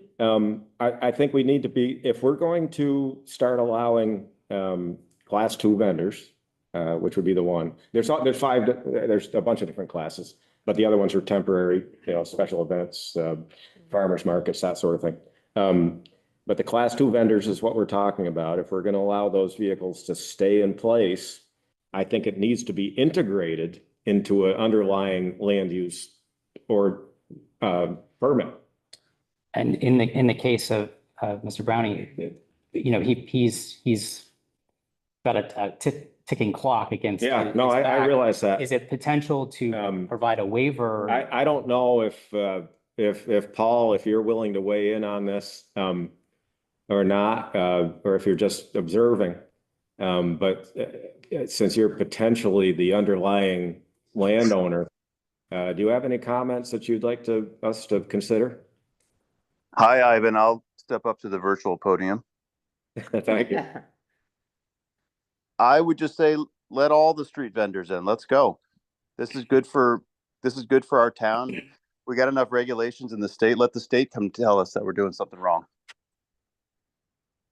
So if we as the municipality, as a condition of a vehicle being permanently located on your property, said that they would have to be integrated into your underlying permit, and it wouldn't have to be a significant process, but just so that we know that parking requirements are being met, all the other elements of land use, because it is becoming a permanent structure, even though it's 1 year at a time. Would that present a problem for you as a property owner? No, but I have to comment. Let's not drive a good, hardworking small business owner into the ground through government and permitting process that will take forever.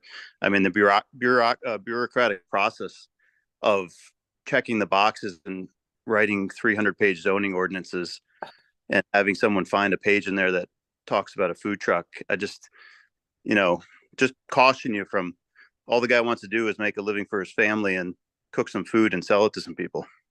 Yeah, I'm thinking of something as simple as a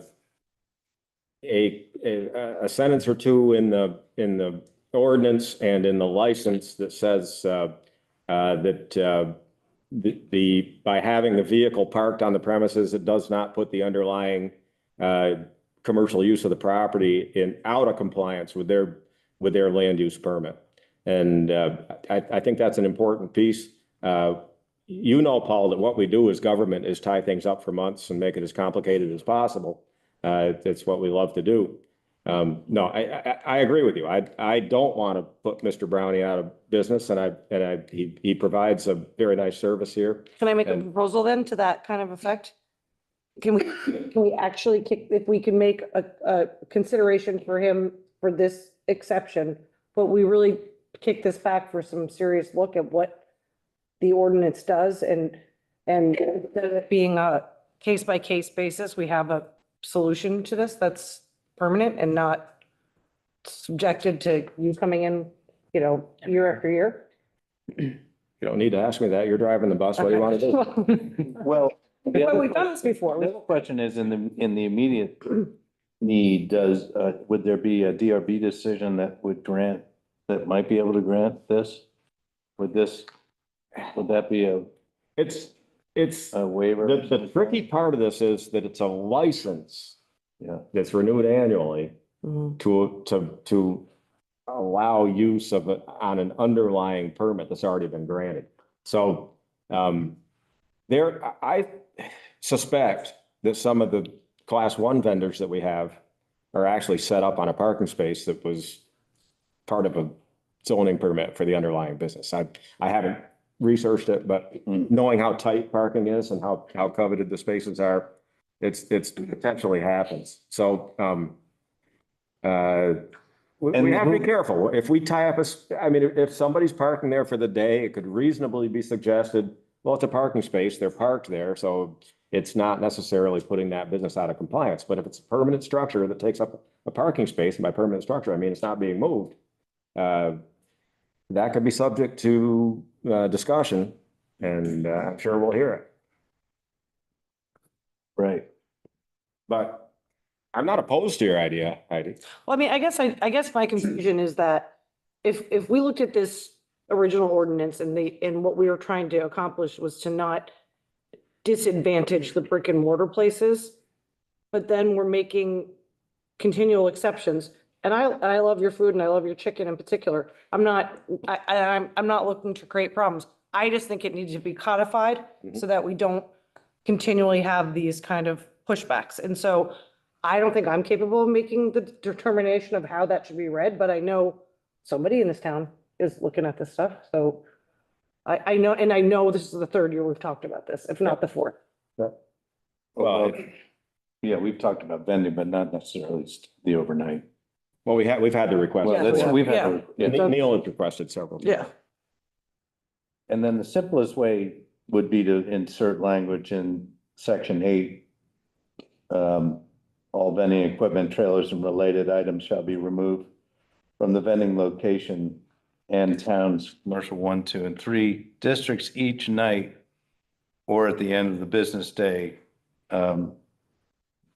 with, at some point in there possibly, or another sentence, exceptions may be granted by the select board. And that's it. And we can grant it or we don't have to grant it. And this is a tale that I think everybody would probably say, okay, if you found a place, especially. Well, it's the age-old discussion as to, do you want your ordinances to have enough flexibility to accommodate business requests as they come before us? And there's all kinds of good reasons why we want that to happen. When we run into trouble is if we're exercising flexibility that's not codified, we run into litigation. And so the other side of that is it should be very specific as to what you allow. And if what your specific language, if it doesn't allow for something that's reasonable, you change or modify the language so it allows that, not just for that person, but for every person that's in a similar situation. That way you don't run into that potential litigation, which costs us a lot of money. I've been through it. There were years where we spent over $100,000 on litigation relative to land use items. And I don't want to get back into that again. Doug, you were here for that. Do we need a motion? Is that what we're looking for here? Or, I mean, what is the go forward at this? I see that there's a consensus on the board to accommodate this. And I think,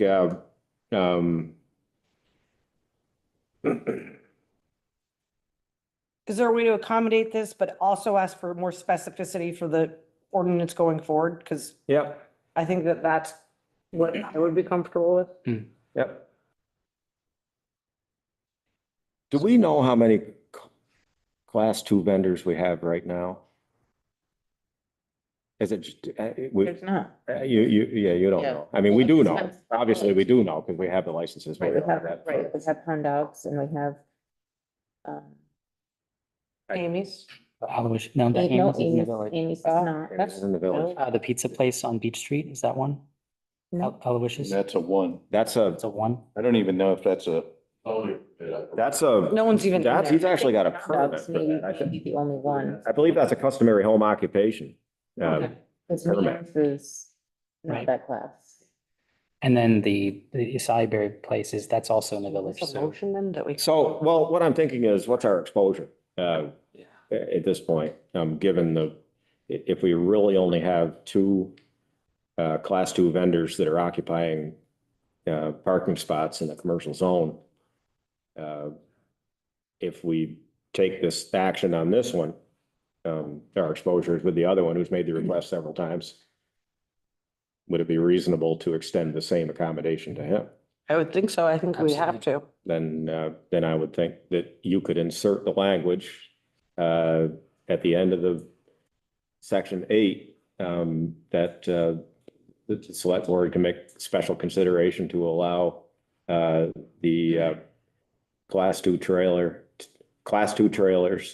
to allow in place on a case-by-case basis, whatever the language is.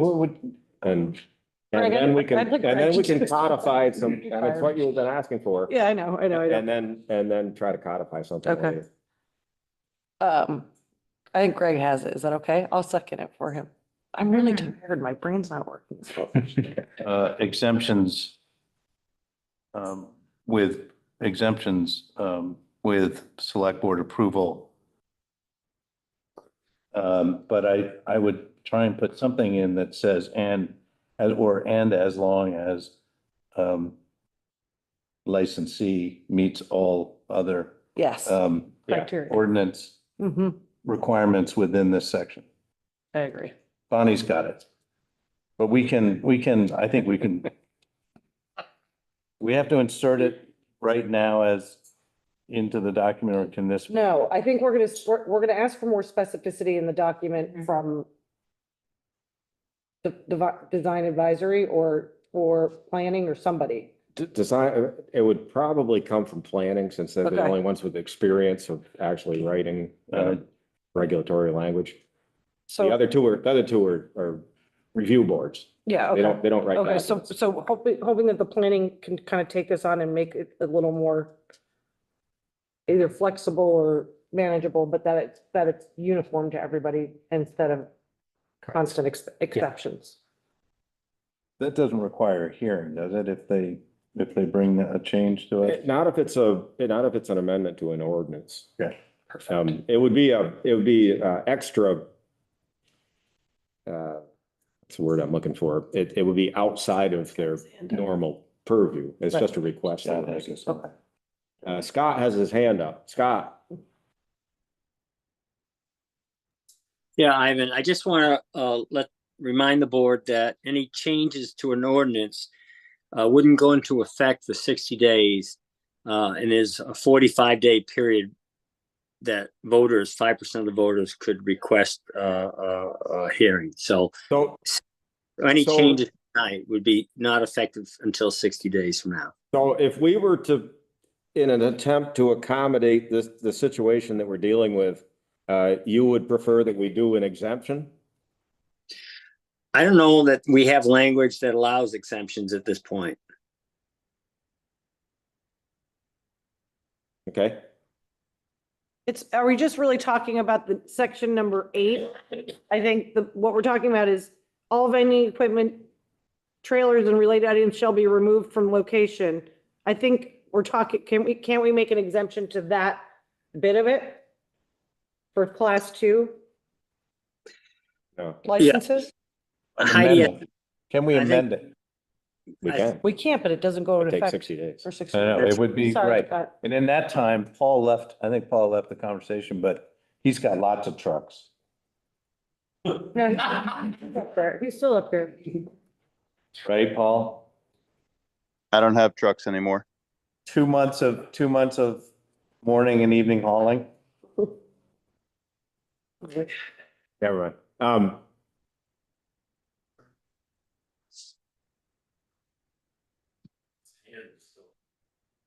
Scott, are you still, Yes. do you have any ideas how we might, accommodate this issue? Well, I would recommend making your changes tonight, if you so inclined, and then start the 60-day clock ticking. In the meantime, enforcement of the ordinance can be disregarded until that 60-day period is expired. Yeah, that's what I was thinking. With the expectation that the ordinance is going to change. Correct. There are accommodations in state statute for other ordinance changes, that if you're in the process of changing an ordinance, that the proposed language, can be used, during that appeal period. So, I think you're right.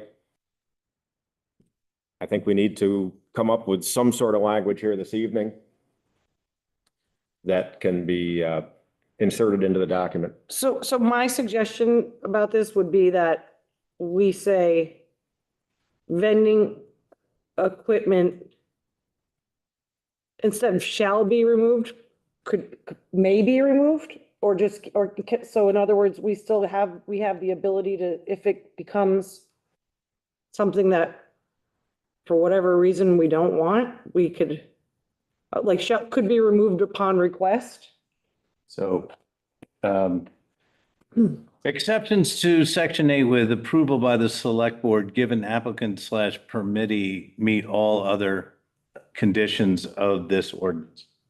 Well, yeah, but, first of all, it's not a permittee, it's a license. Licensee. Well, I'm just working as fast as I can here. Yeah, but, Not an attorney. but that's good supplemental language, but it doesn't address the main issue, which is to say that the select board, may, waive the requirement, the removal requirement, and then subjected to the rest of your language I like that better. for class two Class two, vendors. yeah. It gives us, we can reel it in, we can, we can keep an eye on things that way. Right? It may be challenged, but it will accommodate the need that we see in front of us today. Okay. Does anybody get that last part? Well, it's on tape. I thought what I said was exactly what you said, just a little differently. Which was exceptions to section 8 with. Well, see, section 8 also includes, other language. Vending equipment may be stored in the commercial districts in a structure or building, blah, blah, So blah. instead of the shall, just, I think we should just take out, All right, the select board may make exceptions to the removal. I think after the first sentence, Yeah. which says all vending equipment, trailers and related items shall be removed from the vending location in town's commercial 1, 2, and 3 districts each night or at the end of each business day, unless, period. The select board may approve exceptions to this section of the ordinance with the following, pending they're in compliance with the other yeah. components of this ordinance. The select All I board want to may do is, approve. establish that the selectmen have the right to waive this requirement. We're not removing the requirement. Correct. Or board, select board. May approve exceptions to, what did you say, to, This requirement this requirement? pending or assuming not applicant, what is it? Licensee. Licensee is in compliance with the other provisions of the ordinance. There you go. Did you get that done? Jesus. I kind of have it. Okay, yeah. You have it? Okay. I need to learn shorthand quickly. Yeah. I would entertain a motion to amend the vending ordinance as suggested. I'll make a motion to amend the section 8 of the vending ordinance as suggested. I'll second. Any further discussion? All in favor, say aye. Aye. Aye. It's 5-0. You Yeah. got it. You have it, but there's a review period. But enforcement should not be an issue. Okay, Yeah. okay. I'm ready. We have it on good authority. Yes, Manchester's been saved for the food truck here. Got none here and I'm not coming. Don't go to Rutland. No. Thanks for your commitment to our community. All right. Thanks, bro. Appreciate it, bro. Okay, that. Yeah. That's what happens. Just want to drop some calendars off for BME, Nice. the supplier. I don't know if we can accept. Bribery. Current tanker. Well, if you don't want to, maybe the audience. does. Yeah. But, have a nice night. Thank you, thank you. Thank you, Oh, Bill. we're in the calendar. Yeah, we're in the calendar. Hot select people of Manchester. That's pretty, That's pretty cool. We need to hang that up. that's pretty risque looking calendar there. Yeah. Fire trucks. Okay, moving on, we might make it. Possibly approve changes to the rec department fees. Okay. This one might be simple. Brian, are you presenting on this or are we just looking at the document? Okay, Scott, Scott, you Scott, can lead on this? he raised his hand. Scott, you're gonna lead us in on this? Yeah, sure. So Brian and I reviewed the summer rates and fees for the camps and the pool usage. And the suggested changes to you tonight are in red.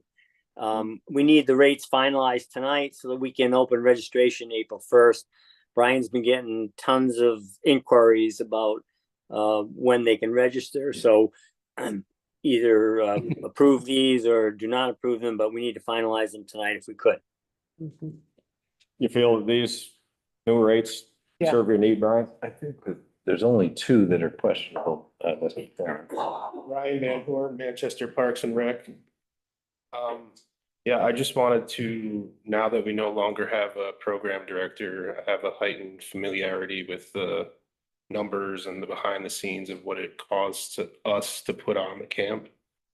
If you look around at other camp providers in the area, Southern Vermont Arts Center is $295, Arc is $275, Hildene is $250. And all of these camps are 9 to 3 traditionally, where our camp runs from 8 to 4:30. We've been going with the $200 resident rate and $250 for non-residents now, which if you start breaking it down is $5 an hour, which is, now that we're trying to maintain the caliber of counselors that we have and the ratio of the oversight and provide the all-inclusive experience, as I would call it. Because a lot of these camps are either arts and crafts or nature or whatnot. Our kids are privy to the pool.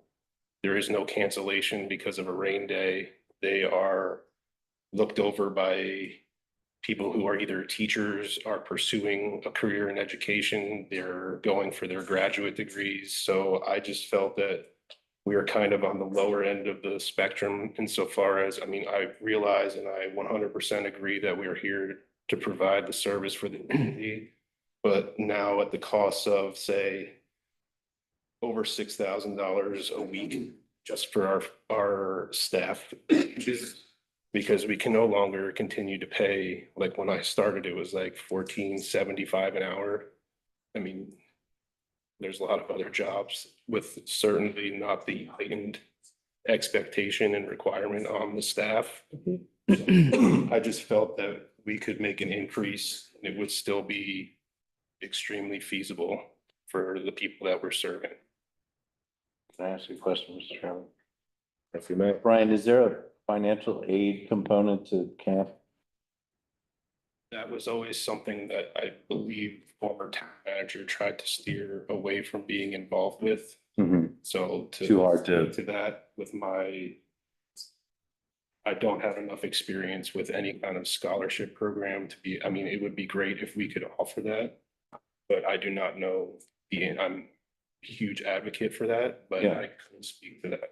And has anybody asked for financial aid since you've been involved, as far as you know? I'm sure Brooks would have taken, or the program director, Yeah. taken these kind of increases. so I couldn't say, but I'm sure there are. Yeah.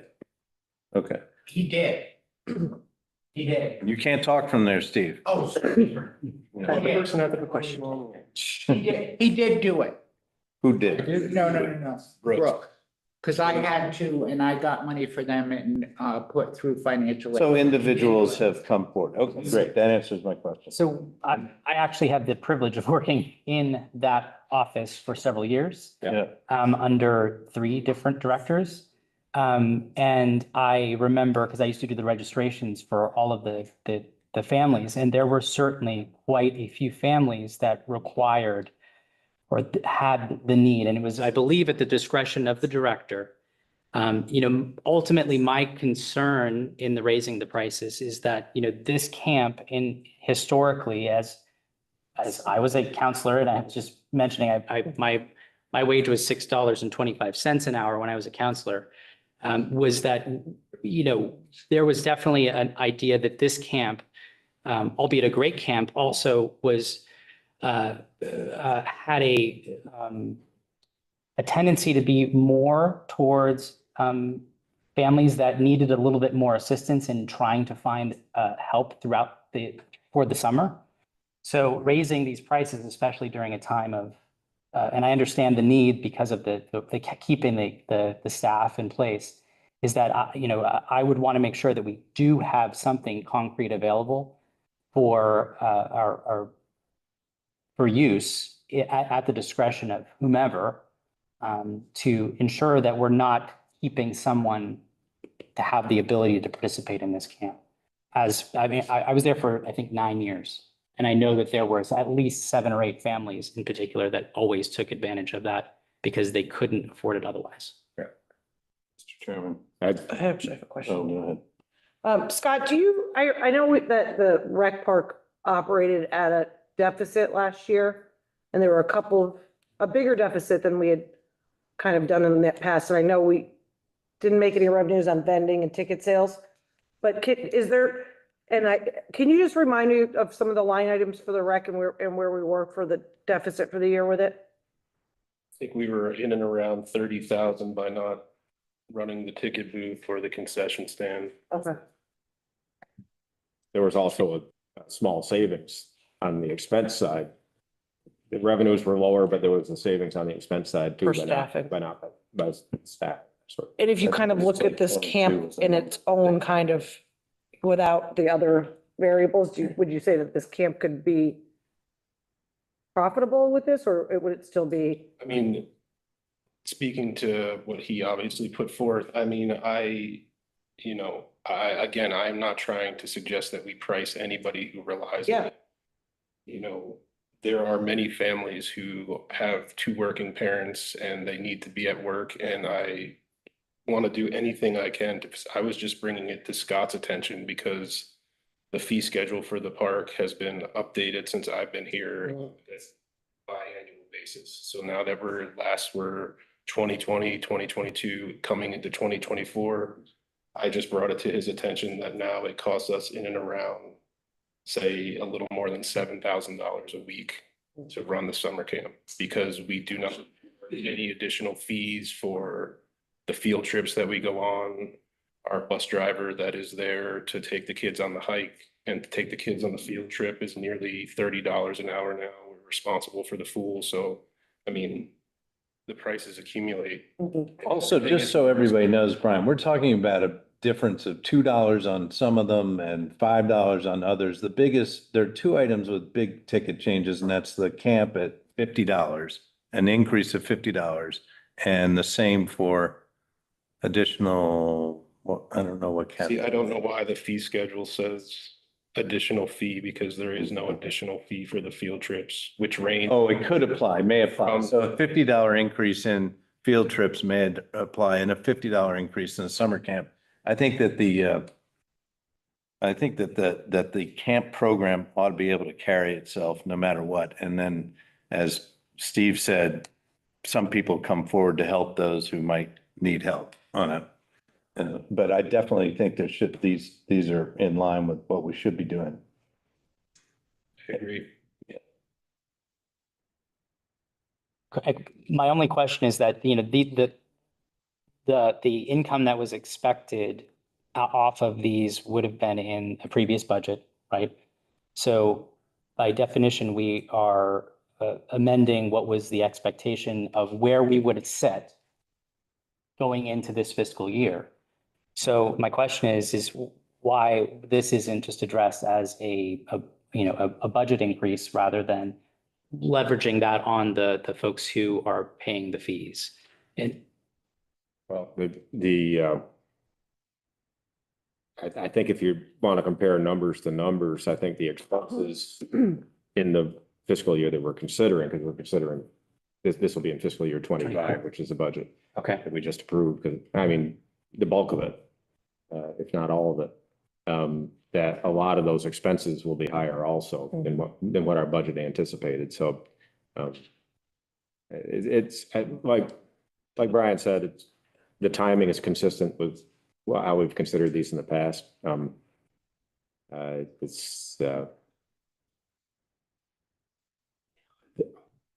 We rarely meet revenue numbers with the rec area. Under our new administration, I think there's more of a desire to meet our revenue numbers, and I think this reflects that more than trying to exceed what our numbers in our budget were. Steve, if it's one or two words, you can. It is. In reviewing the budget for the rec area, there were no sponsor bills sent out for the stadium. Is that correct? That's in process. They're renewing that program.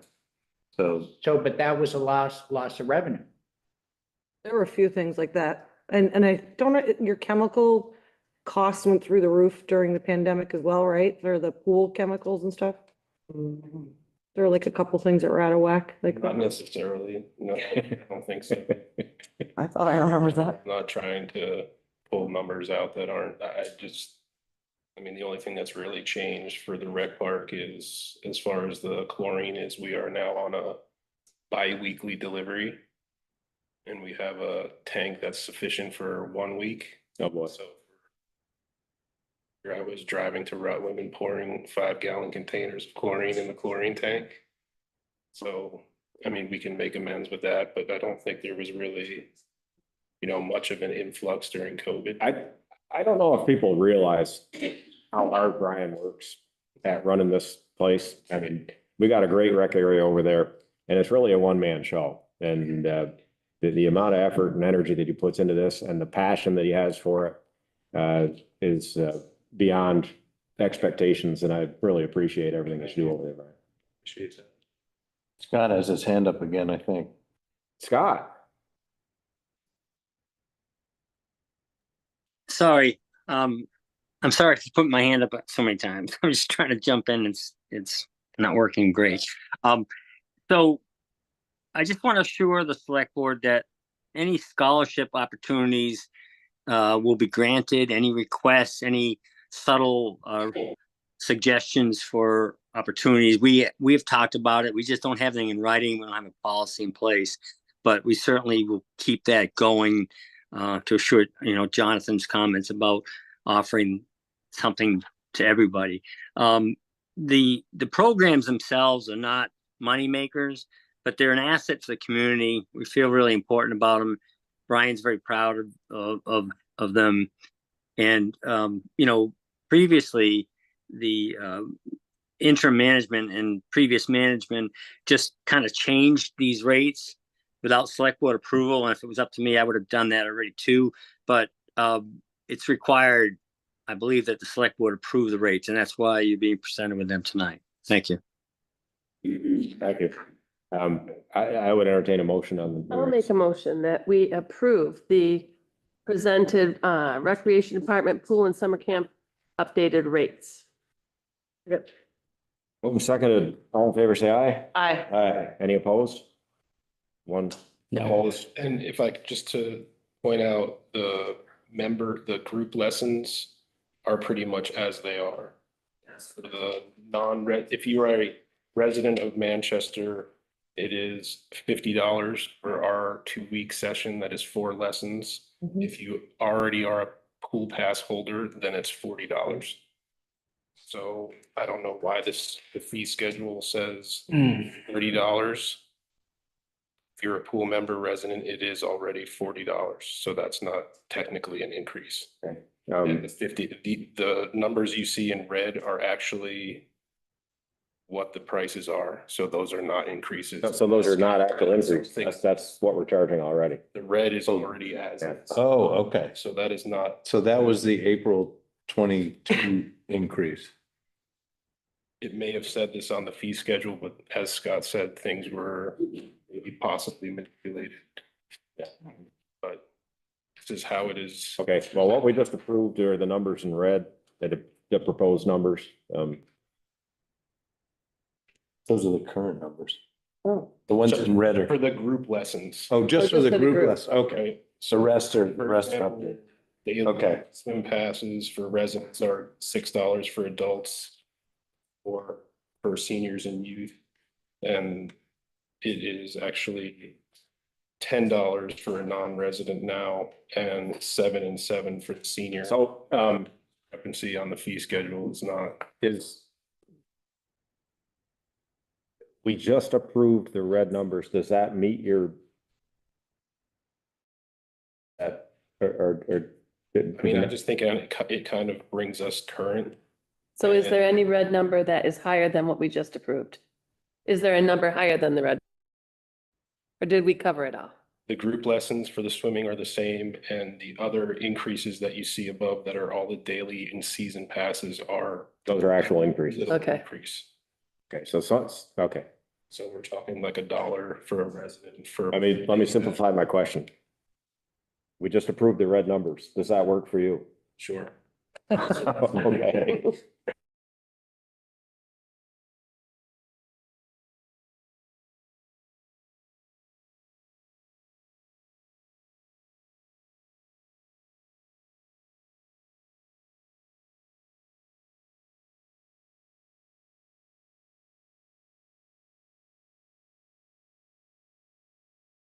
A session, which seems cheap to me. You know, if you can factor in, as Heidi said, the expense that it costs to staff the front desk, have that many lifeguards on duty, pay for the chlorine, pay for the upgrades that are necessary in the pump room that was. I'm sure these numbers have escalated, but I used to say 20 years ago that it cost us $100,000 to run the pool and we make $50,000.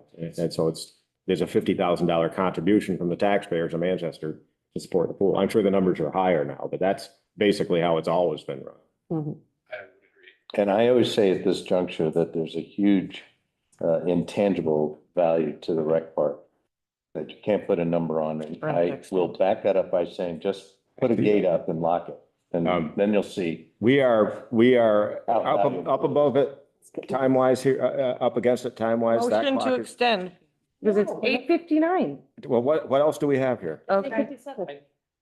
No, it's I 8:58. do have at least one item for other business. So then we'll, Yeah. it just turned 9 o'clock on my highly accurate time chronometer here. Move to extend. Second. All in favor, say aye. Aye. Okay. We are under other business. The first, I would like to address to Scott as a question potentially, but there has been a movement, especially with the eclipse coming here in the next couple weeks, that the cell phone companies, Verizon, AT&T, T-Mobile, have been placing temporary towers in the state of Vermont, preparing for the traffic influx that's coming. And I was questioning whether or not there's a potential that we could utilize that as a tourist location here in our community. The hotels are appearing to be very full. That this could also be potentially used as a bridge to help us get across the cell tower issues, the continued discussions about cell towers, and the need for more service in our area. So the question basically to Scott is if we could inquire whether or not they could bring a temporary solution here for the traffic. Granted, it is a one-day event. The second piece, and I bring this up, one, because I was at the Housing Task Force meeting yesterday, and there was still confusion on whether or not this board had approved the mission statement of the Housing Task Force. And I believe it's in our best interest to clarify that with them, to make sure that they understand, yes, we approve of the mission statement or not. And that goes into something else that I will try to get through without crying or being emotional about it. But on Sunday, out of the blue, I received what has been numerous phone calls by local businesses or people directly who are being incredibly hindered by the housing crisis. And it seems to be coming at full steam. And out of the blue, I got a phone call and a communication from a supervisor at a very prominent local business that could not find housing for one of their employees because they are working 2 jobs and are unable to locate adequate housing. With the change in the state's governance of the motel voucher program, there is now additional pressure being put on shelters. And the only place that was available for this worker at this very prominent business that we all frequent on a daily basis or a weekly basis, this supervisor literally had to put the employee up in a motel themselves. This is after I was going around and as part of my campaign, knocking on doors and whatnot, but I went into another local business, and the woman behind the counter, who we probably see on a weekly, monthly basis, based on how often we go there, she had been living in a motel for 11 months in our community. She was recovering from breast cancer, on chemotherapy, and she was living in a motel because she was no longer able to afford, nor was she able to live in her long-term rental because it was no longer available. This is one of at least 10 stories that I could tell, but in the interest of time, I will say that I think it is in our best interests to bring ourselves together with the other groups in this building that meet in this building, i.e. the Planning Commission and the Housing Task Force, to bring together a new joint session that is able to discuss the direction we as a town want to move forward on solving the Housing Task Force so that we do not have to continue fielding phone calls for folks who are bagging our groceries, bringing us out at a grocery store, filling our prescriptions, serving us our coffee, and hell, even, the 2 professionals that can't afford to live here anymore, that are banging, finding ways to make connections to our community, to us as a board, as the town, to try to find ways to make sure they stay in our community. And I think it is in our best interest to show a united front and make sure that the Housing Task Force, the Planning Commission, and the Select Board are united in the direction of trying to find a solution. And I would ask that we do this as quickly as possible, because I'm not kidding, I was not expecting it when I got this phone call.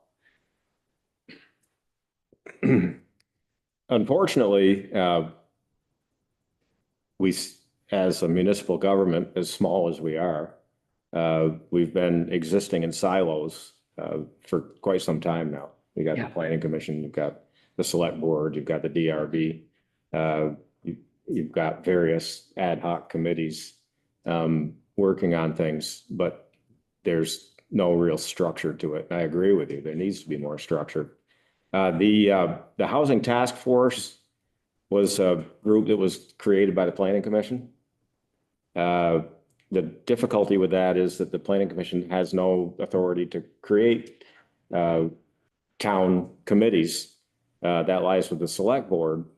And so we've been trying to figure out how to retroactively bring that group into the fold with their mission statement and so forth, and establish that if they are a municipal committee, which I think they should be, they're with a singular goal. I wouldn't call it ad hoc, because ad hoc kind of implies that there's an end to what's going on. So I won't call it an ad hoc committee, but it's a special purpose committee that reports to the select board, because we're the only ones that have the authority to spend money, to enter into an agreement with consultants or whatever it takes. So all those things need to take place. They need to take place sooner than later. And I think we've got an opportunity here to cooperate and get out of the silos and become all part of the same process. I do think it's important, because I do believe that there is an essence that while there has been progress that has been made, whether it's ordinance changes to help with zoning, allowing for certain uses of properties, I think there's still a feeling that we're not even we're not even making an attempt. And I think that the work of the housing task force in particular, sitting through the meeting, there was a palpable frustration that they are willing to spend the time and volunteer and have a lot of great minds in the room to bring ideas in to potentially solve or find ways to move us forward. And we need to be able to support them. And I think one of the ways that we can do that is show that, we are not going to work in silos. We can solve the issues that you've discussed, but also say, okay, we need to put this down on paper so that we can show a united front between those three and to our There won't necessarily be a united front, but that's why the conversations need to take place. Through the give and take of discussion, you can find the common ground, you can build on that, and you can come to consensus as to what direction to go. We had a vote here this evening. It was a split vote. You expect that. You should have that. With housing in particular, we have to be very careful. There are people in this town, there are people sitting in the meeting here tonight that sacrificed and scraped and worked hard and got their little piece of Vermont that they live on, and they scrape every day to maintain that, to pay their taxes and to pay their mortgage and to maintain their house. And we have to be careful that what message are we sending to them if we say, well, we're going to subsidize new people coming to town with their dollars? Yeah, I'm not. I'm not. That's just one of the. I couldn't afford it. If I needed to move into my community right now with what I earn as a family, I can't afford to live here. So, but what's the? And I'm not We're saying not going to solve this issue tonight, but. No, we're not. But, people say, well, it's regulations. If we could relax the regulations. Danby has no zoning whatsoever. There's no housing boom in Danby. So it's not just regulations. It's not that simple, and it's going to take years. And it's not going to happen here. It's going to happen on a larger scale. We're not an island. And so whatever we do needs to be integrated with what the state's doing, with what the federal government's doing. And it can't just be us against the world. We've got to integrate into whatever the solution is to this problem. And to be clear, I'm not suggesting that. What I am suggesting is that and I'm not saying that we all have to vote, we all have to agree on all the different points. The fact is that because we have 3 different boards, because they are working in silos, and I understand your point of view that we have to do better between the communication between those 3 and making sure that they have all the tools and the resources necessary. My concern is that we also need to communicate that to the community these folks are literally saying, one of them, for instance, is an employee. And of course, the examples that I gave are folks who are potentially at the lower end of income. I think that we're not necessarily saying we're going to subsidize things at a higher median income or a higher price point. The fact of the matter is that we need to move and shift the paradigm across the board. And by showing some sort of communication that, we're able to sit down and listen to the community and understand the complex things, because there may be minds here that have ideas that could be better communicated to the Housing Task Force and the Planning Commission to help steer the ship in the right direction, rather than letting them go off, come back a month later, us wait for, a couple more months, because that's inevitably just pushing it down the road a little bit more. There is language there. The document that needs to be dealt with first is a town plan. And there are changes that need to be made there. But if, for those of us that have been here and seen the town plan develop over time, it needs to be anchored in the past, because that's what makes Manchester what it is. And then as these issues arise, the way the town plan has been developed over time was through public involvement. And there have been some huge public forums that have been put together, processes. The Manchester 2020, I think, had over 300 participants that prioritized, and all that got into the town plan. And none of us sitting here can have the collective knowledge that the community has out there. And I've always said, I don't consider myself a community leader. I'm a public servant, and I serve the needs of the people in the community. And there are certain areas where I will take the lead because of my accessibility to information and my historical perspective on what's happened in the past. But it's the people out here that tell me what it is I need to do. And I hear you. I mean, housing is a big issue, but there are other big issues. And if you talk to any one of the people that are here this evening, they all have their own issues. Absolutely. And it may not be housing.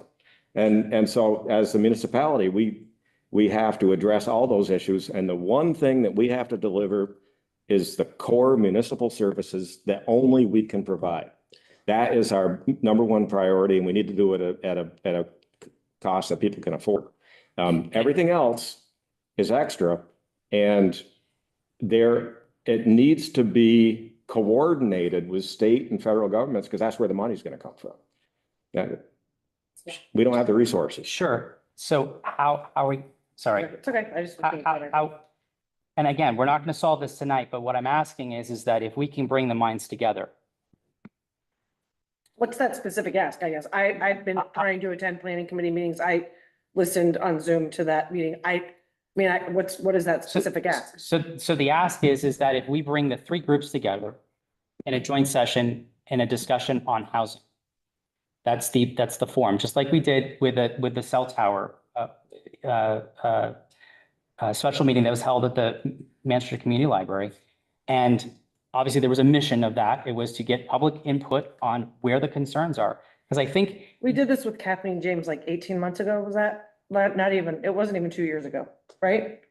Did you go to that one? I did see part of it. I did not get to see the whole thing. My point is that we are now, I realize nothing is going to get changed overnight, but let's say that's 18 months. And obviously we now have the Housing Task Force. I believe it's in our best interest to put the three groups in a room, in a meeting, present where we are, because that's a missing piece. That's a missing piece to our community. Where do we stand as a community? There's a lack of communication there to the community, that if we feel we're moving in the right direction, or they can understand the select board is here, this is where we stand. The planning commission is working on X. I understand this is all available through watching a Zoom session or showing up here at a meeting, but having it brought together, just like Greg, I believe you were talking about, going through the ordinance just to find something about a food truck. It's buried. And for someone who is already working 2 jobs to struggle to get by, they don't potentially have the energy to do that. So if we can present that. Victoria's had her hand up for quite a while. You hear me now? Yes. Okay. I'm sorry I'm not at the podium. I'm in my den with the wood stove instead. What John is speaking of is social determinants of health, and housing is one of the social determinants of health. And not only does housing help support and create equity for people that are struggling either with being unhoused or housing insecurity, it is a factor of the health of a community. I sit on the Housing Task Force, and yes, this came up in discussion last night. We are in limbo without direction from the select board. A few months ago, Ed Morrow came and spoke to the select board. And Ivan, I believe your words were pretty much 2 months ago with Ed. What they are tonight is that the select board has to figure out what to do and how to set up and create standard operating procedures with regards to the Housing Task Force. My ask to you is, what timeline is the select board on to create that structure and guidance for the Housing Task Force? Okay, just to very quickly answer your question, because none of this is on the agenda, so I don't want to spend a lot of time on it. All this that you're speaking of, as far as the Ed Morrow coming in, was all under, when we're dealing with the budget, which is probably the single most important thing that we do in the course of the year. And it takes us about 3 months to get through that process. Ivan, I Through town meeting. don't need that So now, explanation. no, Victoria, now I'm speaking. So we're at the point now where town meeting is behind us and we can start to prioritize these things and get working on it. I've been in conversations with our zoning administrator, who is also the staff to the planning commission. And Elias is also working with the planning commission. Right now, they are both attending planning commission meetings. And in my discussions with them and the planning commission chair, I find that there's a need for training in the whole department. They're a little bit, and Thomas, you're here in attendance and might be the first you're hearing of this, because I just had this conversation with Peter, but he felt that the first level of training should be at his and Elias's level, so that they can be an efficient and effective staff to the planning commission. And when Scott gets back, that's something that we're going to talk about.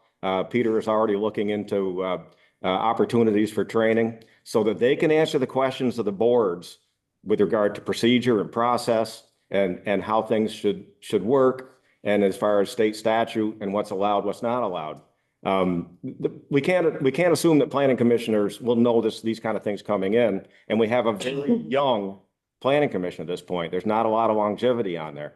So I would like to help the planning commission come up to speed with what their role is in the community. And that's part of laying the foundation for what Jonathan is talking about, but it's not going to happen immediately. When Scott gets back, Peter's going to go to him. They're going to talk about what training might be available and what we can fit into what's been approved in the budget for this fiscal year, which was approved 18 months ago.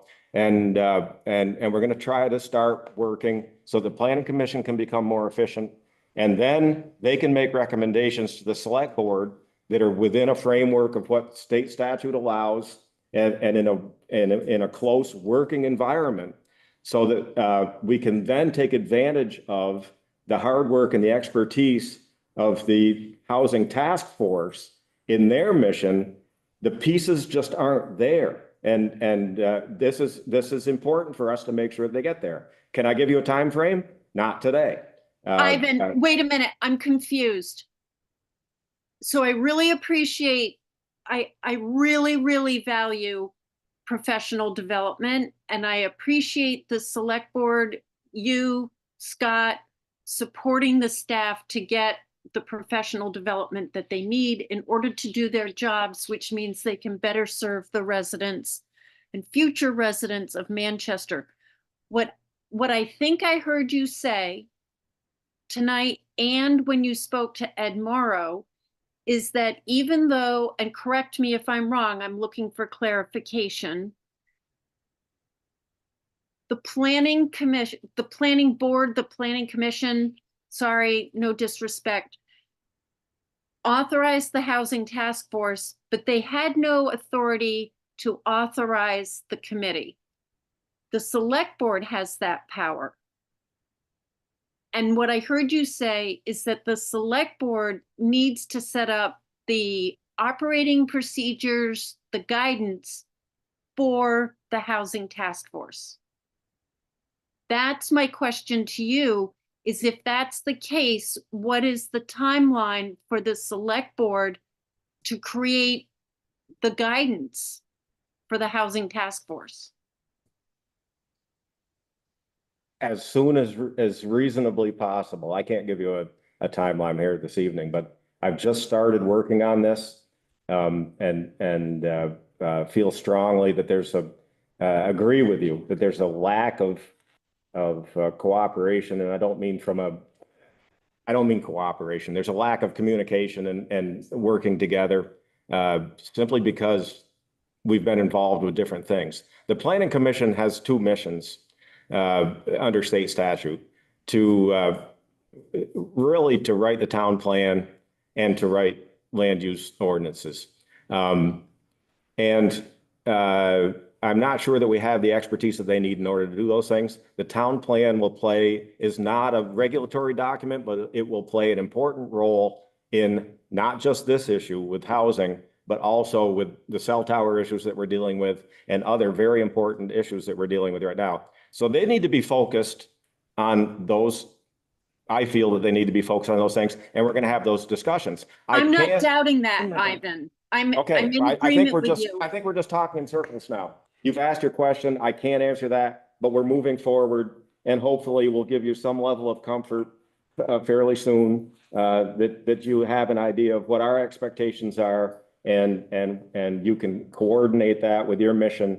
And my recommendation is that with the Housing Task Force operating as an official committee for the select board, that we receive regular reports so that, and I don't know what that interval is, but I'll talk to the chairman of the Housing Task Force, and we'll get that line of communication going. It's something that's been lacking, and the rest of it will fall into place as we do that. Those things will help with what Jonathan brought up as to what will the municipality's role be in trying to provide housing, because the municipality can only do so much. And there have been several private efforts to create housing here in Manchester that actually received approval at the local level, but were turned down by the state. Most notably, the Inn at Willow Pond. It was a real shame that the state couldn't see their way to figuring out a way to make that happen, because that was ready to go and the financing was there, and now it's been sitting empty for 5 years. That happened at the state level. The town did their part. The town has been doing our part. We need to do more. We're all in agreement on that.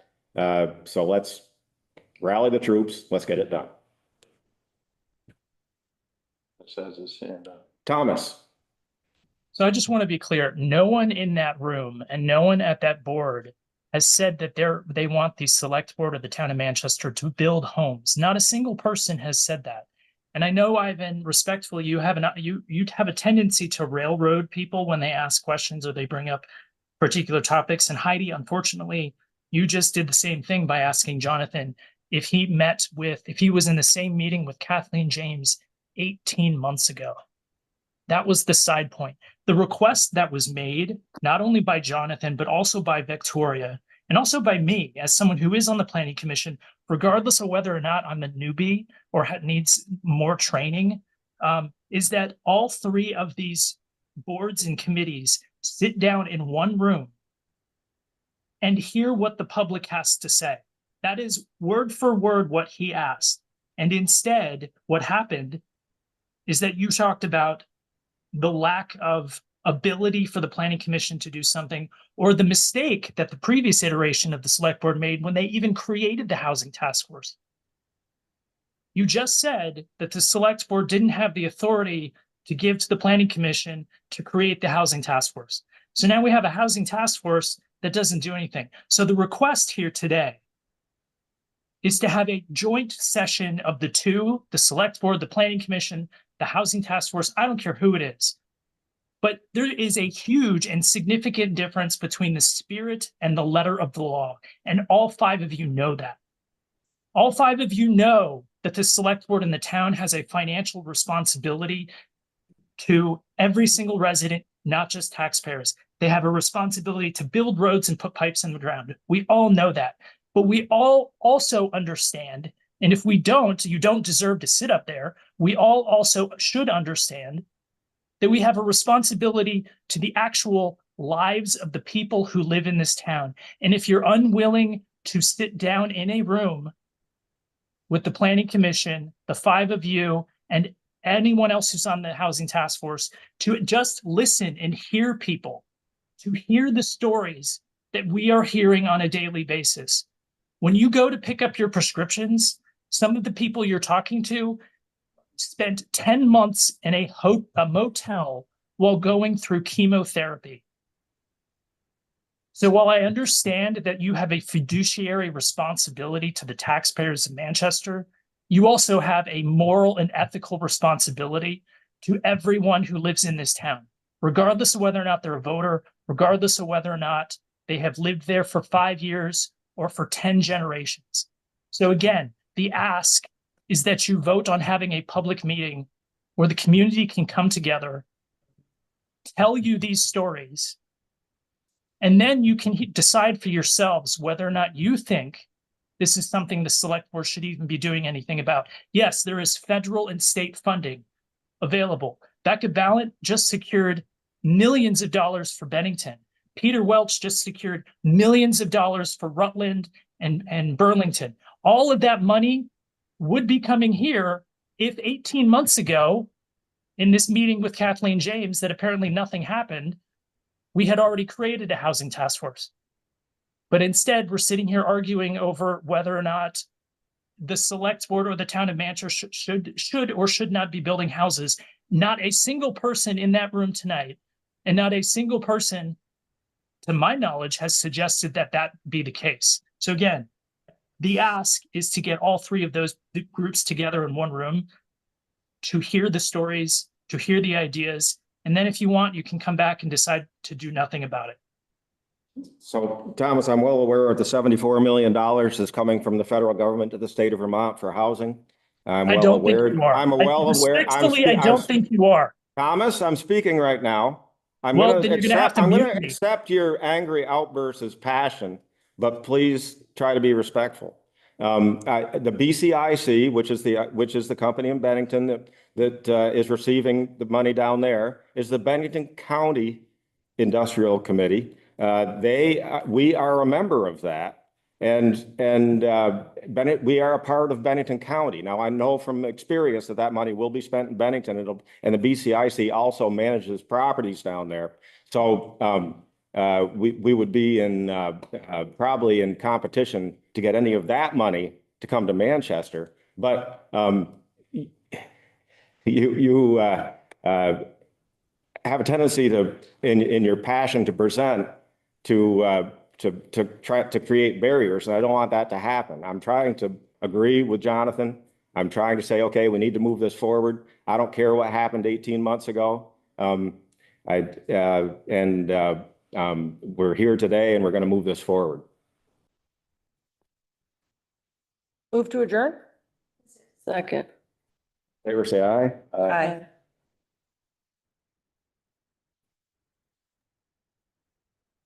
You have my resignation.